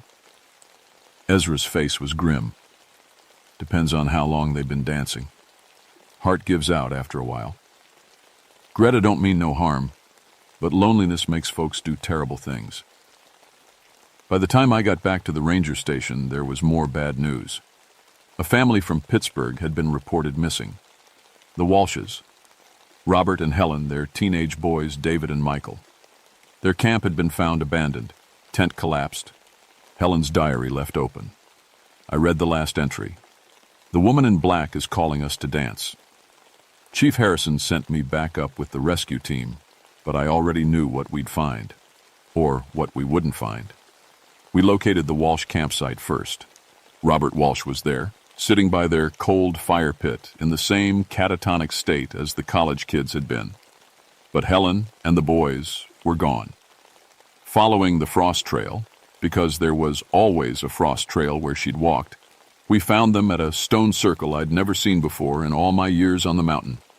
Ancient stones arranged in a perfect ring, worn smooth by centuries of weather. Helen and 12-year-old Michael were dancing inside the circle, holding hands, their eyes rolled back. They'd been dancing for who knows how long. Their feet were bloody, their lips were blue from cold, but they moved with perfect grace to music only they could hear. 16-year-old David was on the ground outside the circle. The paramedics said his heart had given out, danced himself to death. We tried everything to snap Helen and Michael out of it, shouting, shaking, even slapping. Nothing worked.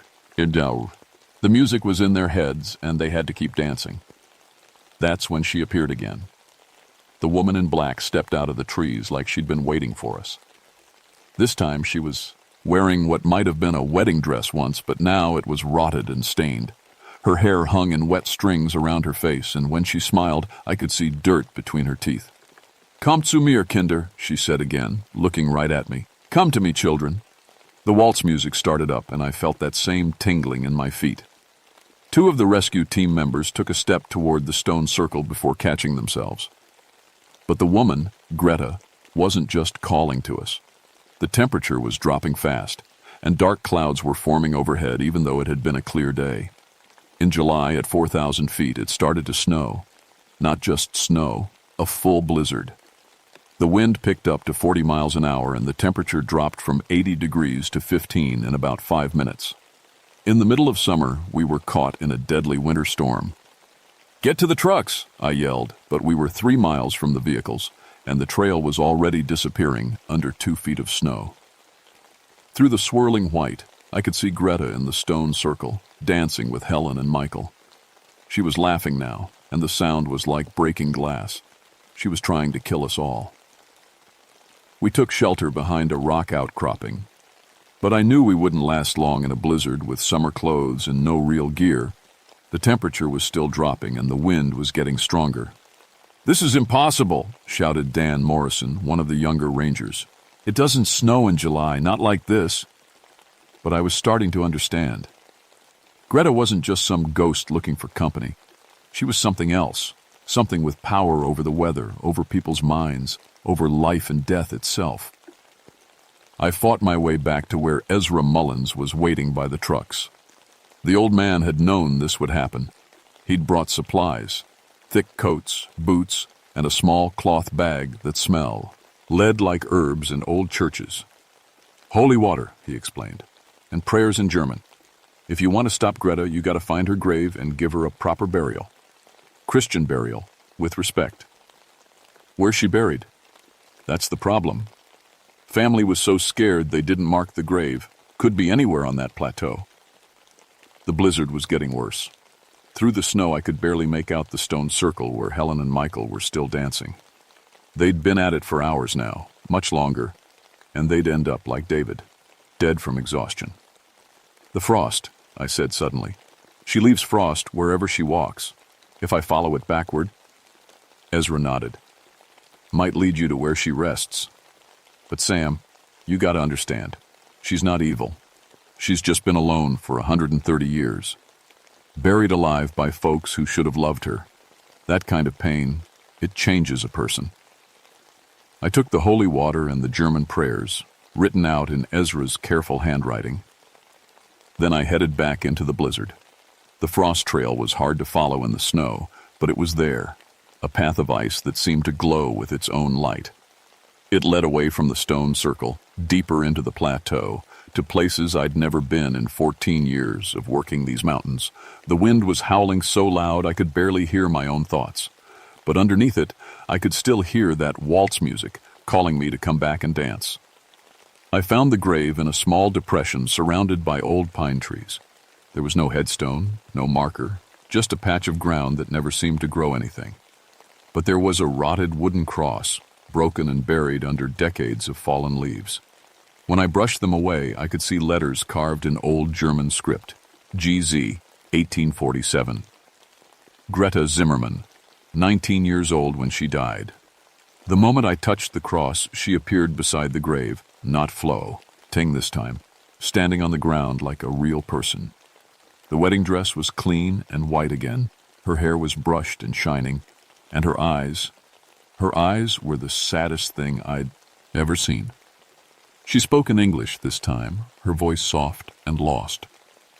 "They said I was cursed. They said the sickness would spread to the whole family. So they put me in the ground while I could still feel my heart beating."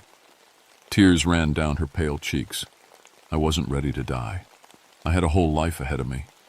"Greta," I said, trying to keep my voice gentle, "you're hurting people. That family, those college kids." "I'm so lonely," she whispered. 130 years of being alone. I just wanted someone to dance with me, to keep me company. I didn't mean for them to get hurt. The blizzard was still raging, but in the space around her grave, the air was calm. I could hear the waltz music more clearly now. Not scary anymore, just incredibly sad. I pulled out Ezra's German prayers and the holy water. "I can help you rest," I told her, "but you have to let those people go." She looked at the holy water in my hands, then back at her unmarked grave. "Will you remember me? Will anyone remember that Greta Zimmermann was here?" "I'll make sure they do, I promise." She smiled then, the first real human smile I'd seen from her. "Read the prayers." I read the German words Ezra had written down, stumbling over the pronunciation, but meaning every word. I sprinkled the holy water on her grave and spoke her name with respect, the way you'd talk about someone's grandmother or sister. Greta Zimmermann, 19 years old, died 1847. She was someone's daughter. She should have lived a long life. The waltz music grew softer, sweeter. like a lullaby instead of a call to dance. Greta knelt by her grave and touched the broken cross. "Thank you," she said. And then she was gone. The blizzard stopped immediately. The temperature shot back up to normal July heat. The snow melted so fast it was like it had never been there. 3 miles away, Helen and Michael Walsh stopped dancing. We got Helen and Michael to the hospital in time.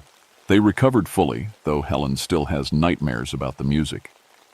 The college kids were okay too, once Greta stopped calling to them. Robert Walsh went home to Pittsburgh with his surviving family. David was buried in a small ceremony that I attended. I felt like I owed him that much. I took a week off work and drove to Charleston to research Pennsylvania German burial customs and order a proper headstone. When it came in, I installed it myself at Greta's gravesite. Greta Zimmerman, 1828 to 1847, beloved daughter, rest in peace. The stone circle is still there on Dolly Sods, but it's different now, peaceful. The Park Service has made it an official archaeological site with guided tours for people interested in mountain history. I lead some of those tours myself. I transferred to the Cultural Interpretation Division after that summer. Turned out I had a talent for researching old stories and helping people understand the history of these mountains. I quit smoking, cut back on the coffee, and even called my ex-wife to apologize for some things I should have said years ago. Every July on the anniversary, I go back to Greta's grave with flowers. Sometimes Ezra Mullins comes with me, and we have a little memorial service, not just for Greta, but for all the forgotten people buried in unmarked graves throughout these mountains. The strange thing is, people still report weird experiences on Dolly Sods. But they're different now. Hikers say they hear beautiful music on calm evenings. Families find 4-leaf clovers in impossible places. Children claim a pretty lady in white pointed them toward the trail when they got lost. I think Greta is still there sometimes, but she's not lonely anymore. She's not calling people to dance against their will. She's just there. Part of the mountain, part of the history, part of the story that makes these hills what they are. Chief Harrison asked me once if I really believed what happened that summer. I told him the truth. I don't know if ghosts are real or not, but I know that loneliness is real and pain is real, and sometimes when people die without being properly remembered, something of them stays behind. The important thing is that we remember them. We tell their stories. We make sure they're not forgotten. Because everybody deserves to be remembered, even if they've been dead for 130 years. Even if they tried to make you dance. My name is Sam Crowder, and this is what happened to me on Dolly Sods in the summer of 1978. I'm telling you this story so you'll remember Greta Zimmerman, and so you'll understand that sometimes the things we call supernatural are just people who hurt so much that death couldn't make them let go. But if you ever go hiking up there, and you hear waltz music on the wind, just remember, you always have a choice whether to dance or not. Greta knows that now too.